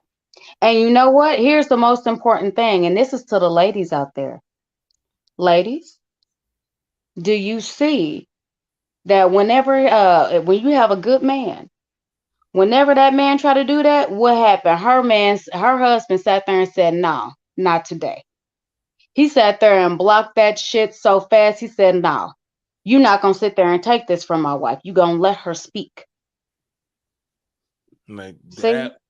See, and the thing about it is, like I said, it might not be the way, but every time you covered up for Russ Spangle, my best friend was my age when your associate pastor was molesting his. Wow. So even the associate pastor too? Like, damn, how many people in the church are fucked up? Like, and see, this is why I try to tell y'all, man, there's so much dark stuff going on. Like, I'm gonna have to do a whole topic on this tomorrow, man. Like I said, man, I'm gonna send Eliza this. I'm gonna send Eliza this. She might cover this on her own. Own, you know what I'm saying? You know, like I'll send this to you. But see, they're covering up this story. Oh, they're covering this story up pretty good. Because I have a 16-year-old daughter, and all I'm gonna say is I wish a motherfucker would. Honey, I'm not the type that's gonna call the police. I'm the type that attack the pastor at church, Eliza. Not at the sweetheart. Honey, I'm always a lady first, and I make all of my stuff from scratch, baby. All I gotta do is sit there and invite him to my home. Oh, honey, I make a mean pie. I make a mean pie, and I make some great tea. You'll never know which side of that shit came from. Like I say, y'all. I'm gonna send this to my sis. And I know Exile. He already gonna have his own commentary. Oh yeah, you already know he gonna interrupt everybody sitting there, cutting people off. I'm gonna let y'all do that on y'all show. Every time something happens, but is he mean well? I just know Exile probably just punched that dude in the face. Oh, dude, look, he would have did more than that. He would have sat there and tried to kill that dude. And then if somebody would have sat there and tried to stop him, we would have sat there and called up some family members, and our whole fucking church would have got swatted on everything. So this will be tomorrow on this one. This definitely needs to be talked about. Because I have a 16-year-old daughter. And like I said, I wish a motherfucker would. I wish a motherfucker would. I'm not the calling police type. Like I said. Yeah, I don't believe in that police shit. Hey, I'll get away. I'm not giving you a chance to get away and get off. Get up now. I want to make sure I send a message. Man, look. I mean, I'm not the messy one. That's my husband. He's the one that, he's the crazy white boy. So he's the one that'll sit there and do all that stuff. I'm the one that's really, really sweet, really kind-hearted and everything else. And you try to come after mine, baby, you would never know until it's too late. What happened to the pastor? We don't know. Oh, well, you know, how'd he die, honey? We don't know. You guys, I want to thank y'all for coming through. Of course, sitting here chilling with me, and also my homie, my sis. You know, my beloved. She goes in and she, listen, y'all. She did a good job emceeing and being co-host. You know what I'm saying? Like, I think we've been rocking for a while. Shout out to Exile. I know he was in the chat. Shout out to John. John always coming through. John always a great mod. You know what I'm saying? We actually had a really good discussion, a really good wholesome discussion. I'm so happy I was able to find the footage. And I plan on going more in depth. I know, Elijah, you want me to send it to you still? Let me make sure I get it. Okay, so I'll get both of them films to you. But I know that Facebook one, you're definitely going to want to get it. Make sure you save it. If you save save it because they're trying to find. I have a recorder on my computer, and I'll just sit there and just record the thing. So in case it disappears, I'll still have it. Right, because they're trying to y'all don't believe, if y'all don't think certain groups or entities don't be trying to wipe their dirt clean off the internet, they will. We are very happy. Whoever that person is, they knew to record. But it wasn't just them. There was a few people that were recording. I sat there and saw a few people with their phones off. Church is doing some dirty shit again. Got to record. Mm-hmm. But you saw they said the church. See, usually churches like that record their services, but they knew to turn off their camera. Mm-hmm. They got a heads up. The member was like, "Oh, y'all on that funky shit again?" Yup. Let me turn on the camera. So yeah, the church, we only make certain mistakes, and God forgive us, and it was adultery. Couldn't find the girl, and her husband had to run up to no. Right. You see, y'all, you can't be afraid to confront these type of bullies. Shit, here, you can't be afraid to jump off the porch and check a motherfucker. And you know what? Let me go ahead and speak on that real quick before you get off, BMT. Honestly, especially with the Black community, we have been so indoctrinated to sit there and say, all right, you know what? I don't want to be the one that's going to go out there. I don't want to be the one that's going to get hurt. I don't want to do this. The most I want to do is record it, because I can do that from a distance, or, the most I'll do is yell because, I can do that from a safe distance. Sometimes, just sometimes, y'all got to stop being scared. And even if there's a chance of y'all getting hurt, and understand, I say this from the mindset of the motherfucker that does it, okay? Sometimes y'all got to put y'all fear to the side and sit there and check some shit when y'all know what's wrong. It don't matter if y'all gonna get outcasted. It don't matter if y'all gonna be embarrassed. It don't matter if y'all gonna be ashamed. All that shit. Y'all have to be the ones that is gonna jump off the porch. Y'all can't just sit on the porch and watch all the fucking foolery and the shenanigans. Y'all gotta be the ones that's gonna jump up. Because you know what? I'm gonna say this. It was brave as shit for that woman and her husband to sit there and do what they did. Now let me ask you this. In the Black churches, how many of y'all would have done the same thing? We got motherfuckers that won't even sit there and talk whenever the pastor's coming home to your house and sitting there fucking your mama, and you sitting there and hearing them right there, knowing damn well the pastor got a wife and kids. And you ain't saying nothing. You don't want to get in trouble. That ain't your business, blah, blah, blah, blah, blah. At the end of the day, if we don't check these motherfuckers, who will? At the end of the day, if we don't put a stop to it, who will? And a lot of times we also live in a society to where you don't want to do nothing about the shit until it's you. And we have this mindset that, oh, well, you know what? That sounds so horrible for them, but that would never be me. Oh, this sounds so horrible, but you know what? I would never be in that situation.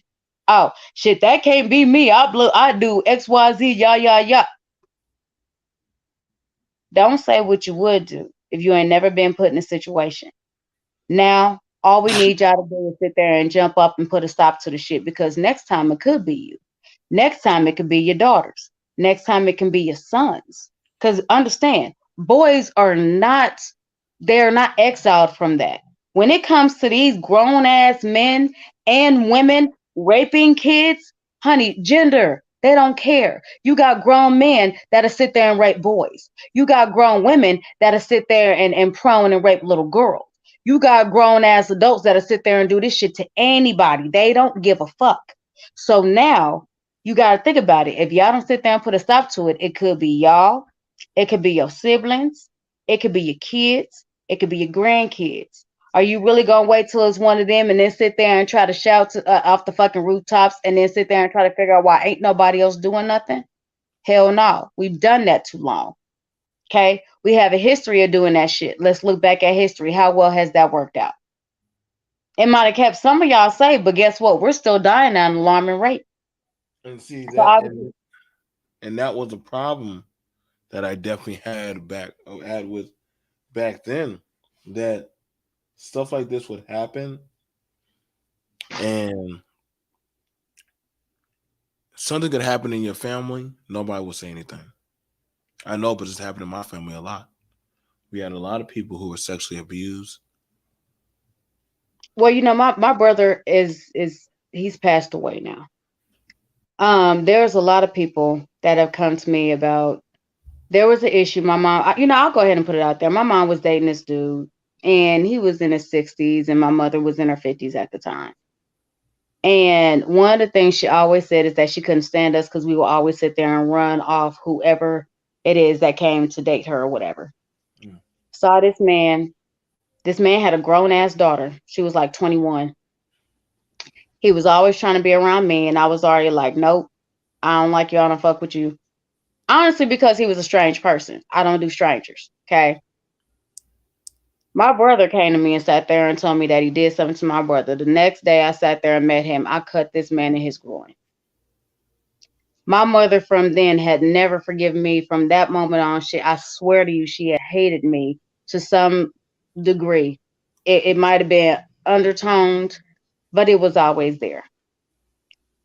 And literally, afterwards, me and my brother really didn't get along all that well. She kind of showered my brother with stuff.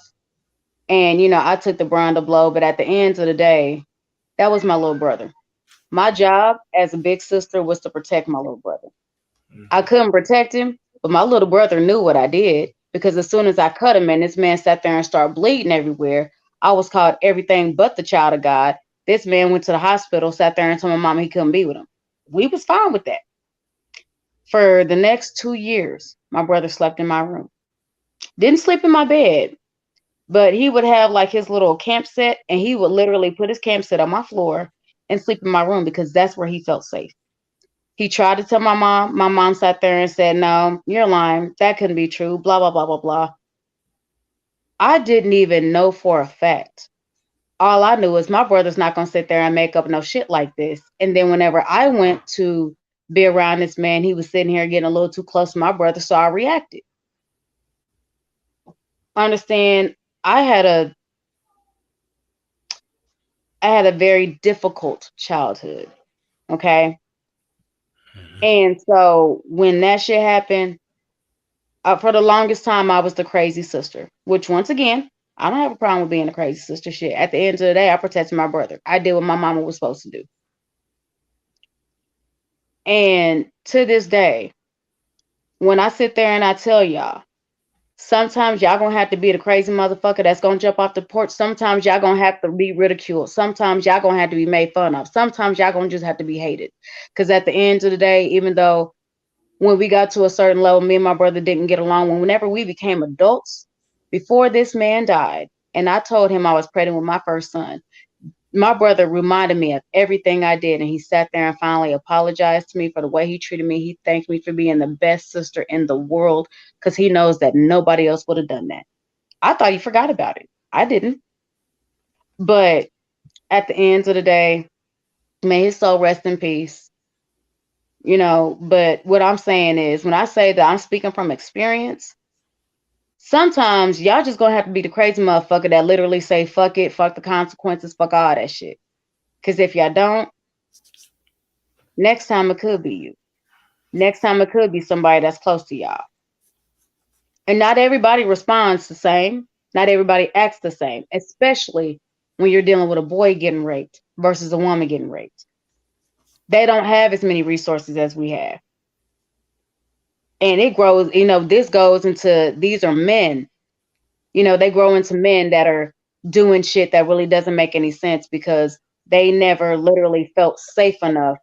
If they couldn't feel safe with the people that were supposed to protect them, who the fuck they supposed to feel safe with? So when I say this is to men and women. Stop being afraid to jump the fuck off the porch. Like, stop being afraid to get in the middle of somebody. Stop being afraid of sitting there and checking a motherfucker. Y'all sit there and check them if they got an attitude with you. So why can't you check them if you're sitting there and seeing them mistreating your neighbor, or sitting there fucking with your son, or fucking with your daughter, or oh well, you know what, my brother's coming over and your daughter sit there and tell you, mama, he sat there and touched me. Why is it you can't sit there and act just as crazy as you would with a motherfucker having an attitude with you in a car, at a gas station, or anything else? Why can't you sit there and act just as crazy to that same motherfucker that sat there and hurt your baby? Or hurt your siblings? Or hurt you? Stop being scared, y'all. There's a reason that when that shit happens, y'all got that rage. Y'all supposed to rectify the fucking situation. Do it. Stop being afraid. Stop being scared. So what? At the end of the day, what's the worst that can happen to you? And yeah, some people might say death, but you know what? Whenever, and I'm pretty sure any type of victim out there, especially if any kind of sexual misconduct, rape, molestation, male, female, doesn't matter. Sitting there and literally potentially dying, taking your power back is better than living and not saying a fucking word. And that's on everything. So sometimes y'all just gonna have to stop being scared. Right. That's the only thing I wanted to say. I'll go ahead and I'll let you go. No, that was powerful. That was powerful. I very much do appreciate that. I wish you had been my older sister when I was sexually abused for 2 years, and so I know what it's like to live in hell. Mm-hmm. I know what it's like, and there isn't a lot of. I got more support with women than I did with men. I got more because support. they didn't understand it. Yeah. So what she's saying is factual. And when people, and it's bad because even when men talk about it, we don't know how to properly support each other. We look at it as a sign of weakness versus that person is trying to actually come out and actually get help. And then depending on how the person goes, they start going down dark paths. I'm not gonna lie, I still got demons I deal with, even to this day. I know I am over hyperly sexually active. And there's sometimes where I want to be intimate. Just like, fizzles out. Mm-hmm. Because how my mind was rearranged. Now you You're already trying know. to get back, but you just can't do it and you don't know how. So, and like I said, it's not, trust me, I got plenty of babies, so I know there. So, but the thing about it is, there's a lot, and I'm gonna have to have a talk about that next time later. There's a lot of sexual abuse and trauma that's buried under the floorboards. It's like generational curses. It passes on. When we don't call it out, when we don't call it out or we don't say nothing or do nothing, I knew a girl that the dudes, they wanted to sexually break her because she was very defiant and strong. These things happen. Like I said, I'm gonna have a conversation about it. I gotta email this video as soon as possible. Eliza, email me ASAP so that way I can get it to you. ASAP. If any of y'all want this video, y'all gotta grab it from me now so y'all can record it. Here, I'm gonna give you my email in the private chat. Hold on. Yeah. At blackbrother123@gmail.com. If y'all want this, trust me, y'all want to grab it as soon as possible. Again, this church is wiping this video off the internet. They got pulled. Mhm. Most churches do, especially if they're a large congregation like that. So Most understand this, and then these type of men, they don't get arrested. Email me as soon as possible. All right, I sent you my email in the private chat. I got That's you. another one. That's not the one I sent you the first time because I have like a lot of email addresses, but that's the one that goes directly to. I got you. It pops up in my phone. Yeah. Yeah. All of them do, but that's the one that usually gets the most attention. Okay, so let me grab that. Again, you guys. Like I said, I want to thank my sis for coming through. I love this woman to the moon and back. You know, if they ever call for me to come over on their show, I definitely do it. You know, I try to. They're very solid people. Oh yeah, you did. I mean, it was a dope show. Yeah, it was. I don't know who the woman was. She had a good dialogue for the most part. She, the lady that she usually only comes on mine. She'll with other people she stays in the chat because she's very neutral, and she will always try to keep a neutral standpoint, and that's why I like her. But you know, to be able to get the mindset of somebody that stays neutral, that can emotionally take themselves out of any and every situation, no matter how much they actually may have invested, that is a talent all its own. Mm-hmm. But yeah, I think it was me, her, Exiled, and did I have a black woman on there? No, Oh, you didn't. then okay, my girl Tay wasn't on there, so she'll probably be on there next time we have a show.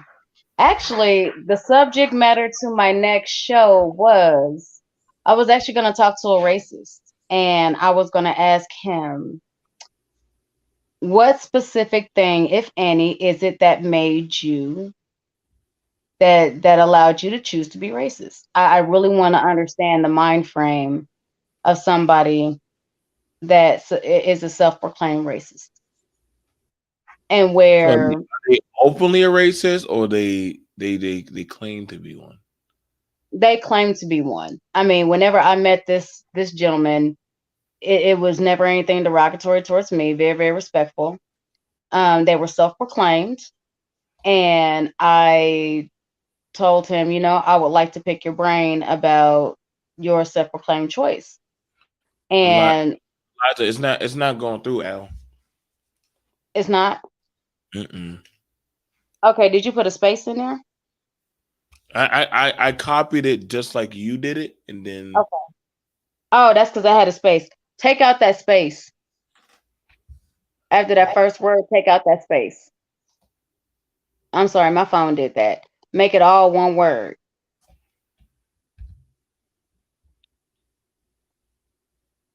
And it should go through.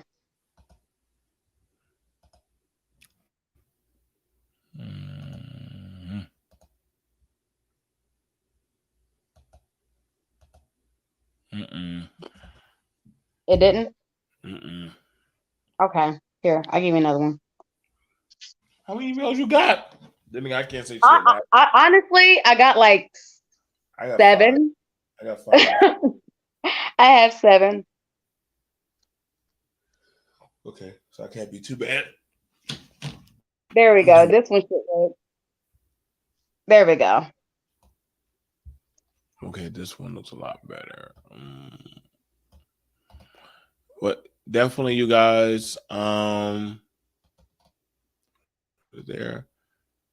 This looks a lot better. Booyah. Okay. Sorry, I've been But saying. yeah, I wanted to understand someone that has self-proclaimed them, why, if they have any type of facts or anything else, I want to know where they got their facts from, how updated are their facts. And, I'm one of those, I like to pick people's brains. I don't like to really argue because I truly believe that, when it comes to opinions, there really is no such thing as right and wrong because it's an opinion. And an opinion, in case some of y'all don't understand, is literally a choice that you have chosen. It is a way you feel about something based on your environment, based on the way just your environment in general, or, the things you see, the things you do, the way you chose to live your life. Your You got opinion may be different than mine. There you is got no right or y'all want that video. Y'all need to email me ASAP at Yep, I got blackbrother123 it. email me ASAP and I can give it to y'all ASAP. Like I said, you might want to grab this video and record it as fast as y'all can. Yep, I can record on my phone too. I'm gonna tell I got y'all it right on now, this church is there. Letting y'all know right now, that video ain't gonna be up there forever. Email me, I will get y'all the video. Y'all can copy it. I know when she copies it, she's gonna get it to me. Mm-hmm. Probably copying it right now to make sure because I think they I am. probably. So you're already doing it right now. Okay, good. Yeah. Like I said, yeah, that's a pretty cringy video. I know y'all saw me smiling. After a while, I was like, "This is dark as fuck." But I guess because I've been doing this for so long, a lot of these things do not surprise me anymore. They don't. You got But the night off. I got this tomorrow. I'm back on the beat. I'm back to the club. Back I to the see. back to life. Back to that. I had some of the girls listening to your video, Uh-huh. and then after I had them they said, "Oh, she's nice." Then after that, I showed them your other videos, and they said, "Oh, so she's one of us." And they're like, "Tell her she can come out and dance with us. We got a few places for her." I guess they're saying you could come out and hang with them or some shit, whatever kind of congregation y'all got, Hey, all I'm saying is at the club, it's almost like another family, depending on who it is you associate with. You got girls that, I'm not here to make friends, I'm here to make money. And then Yeah. you got girls that, honestly, it's a home away from home.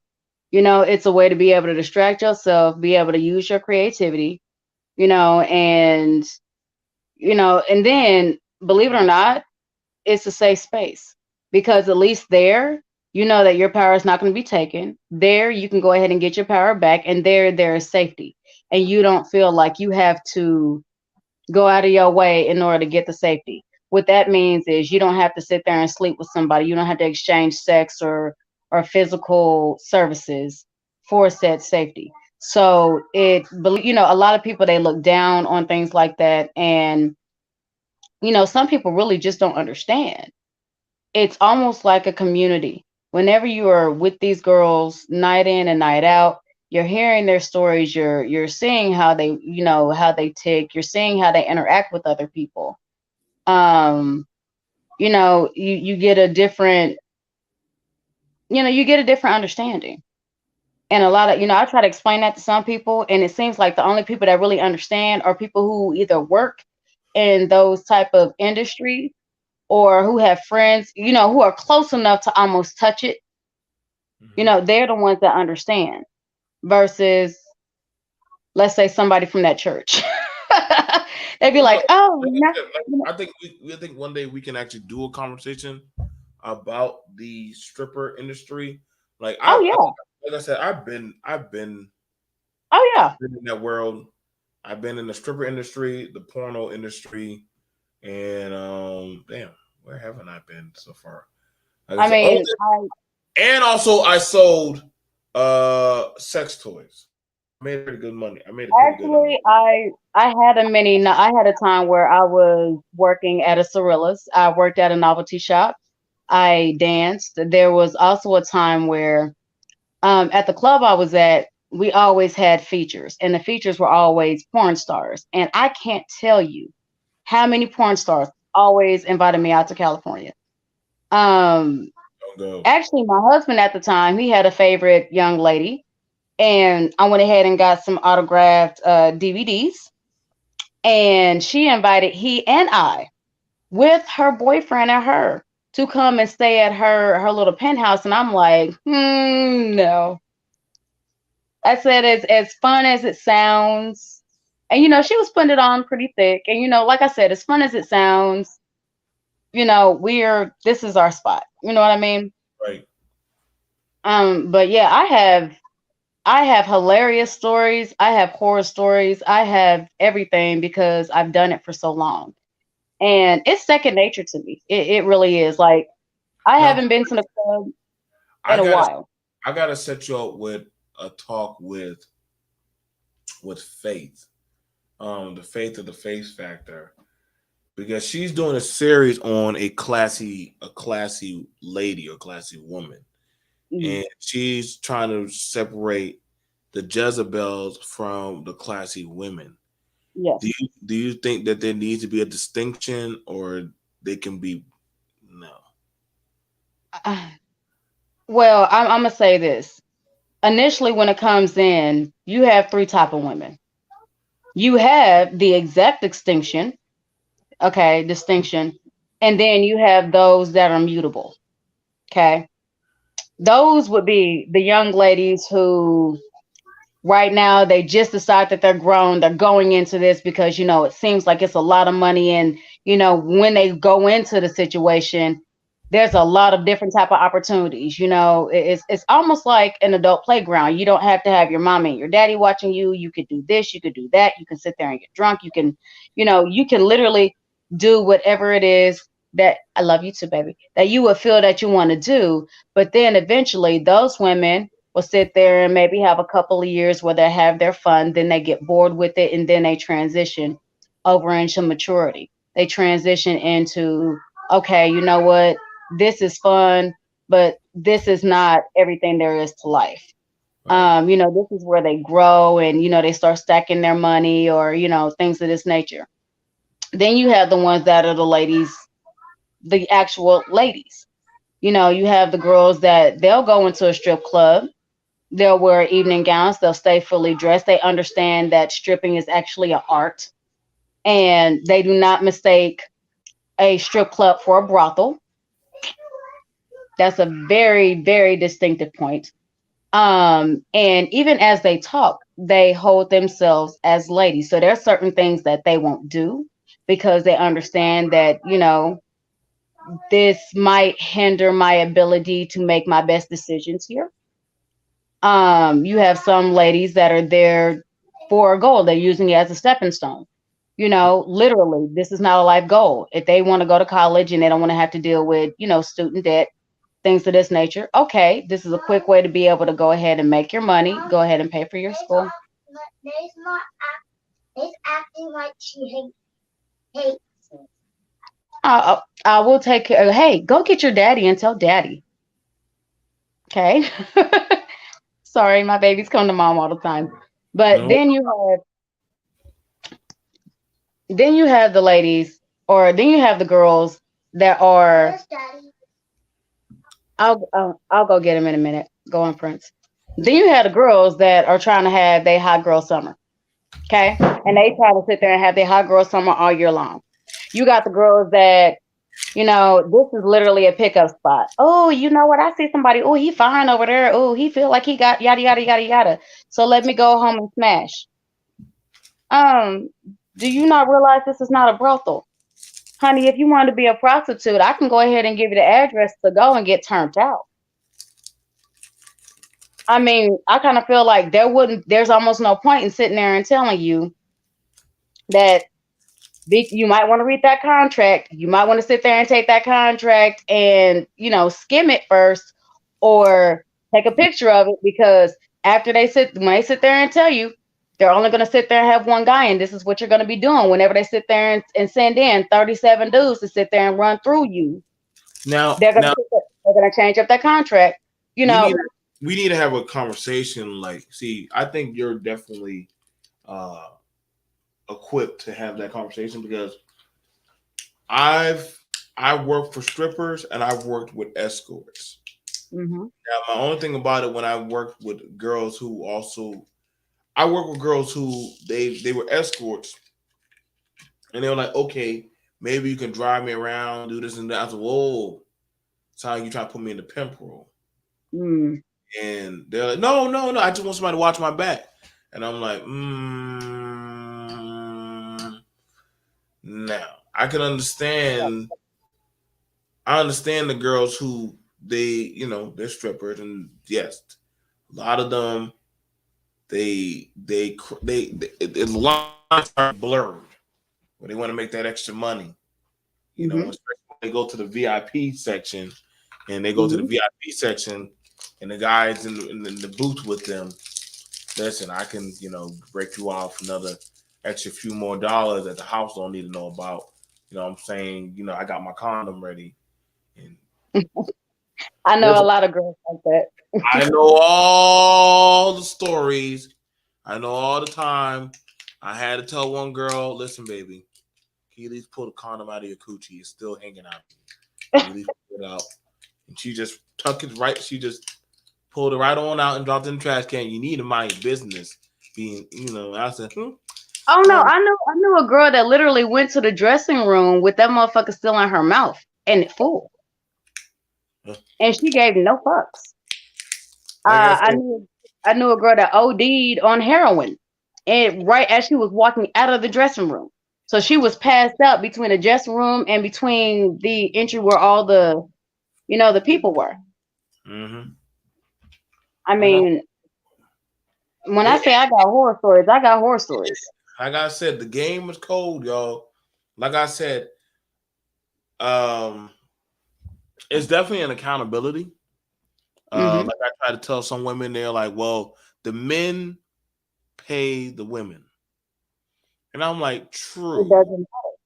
But I'm like, still, the women, when y'all go in that world, when y'all go in that type of world, there's rules to the game in that world. Yes, there is. And there are a lot of rules. And any fool, y'all, or naivety, y'all can say whatever y'all want to say on YouTube. But for those of us who actually be in that type of world, like me and Al, you know what I'm saying? And y'all to strike the record. I'm the one that called her Al. That's okay. So we know, I'm telling you right now, if they say you can't touch them, you might want to take your hands off. Boy, look, I done had to break a couple noses. I'm not playing. They say stop. I can promise you. That means stop. In the next moment or two, somebody's coming really quickly. Might be one or two or three people coming, but you're not gonna like the results. So hold on, they might be male or female. Yeah, and then listen, praise the males. The females have a whole different agenda on anger and other demonic shit that they're going through, that they're going on. And if you do have issues, it's better for you to go to your car and get in your car and leave, and don't come back for a few days. Because, like I said, that it's a sticky situation. So, like I said, put it like this. We got to say that for later, Al. Say that for later. Okay. I know she wants to go down that rabbit hole. We will have to set something up, y'all. Like I said, now that I know Al she can do it. Like I said, listen, she can do it. She can do it. Because she knows how to switch and go from mommy to I can tell y'all about that shit. And like I said, but see, like I said, me and her even have our disagreement. I know some people that a lot of people, I know a lot of girls who don't make it out. They so used to that money. They don't make it.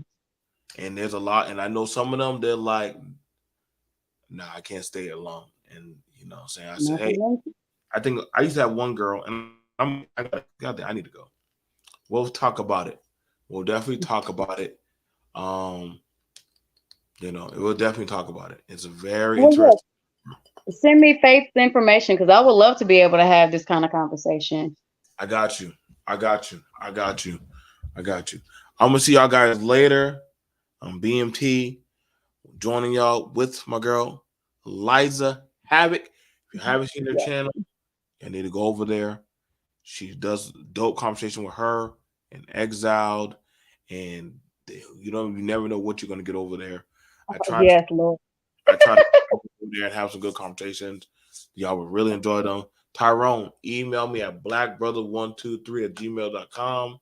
If you email me, I will get it to you just like I got it to her so quickly. And y'all, if y'all want the video, I will get it to y'all. I'll see y'all guys later. Peace. Let me go call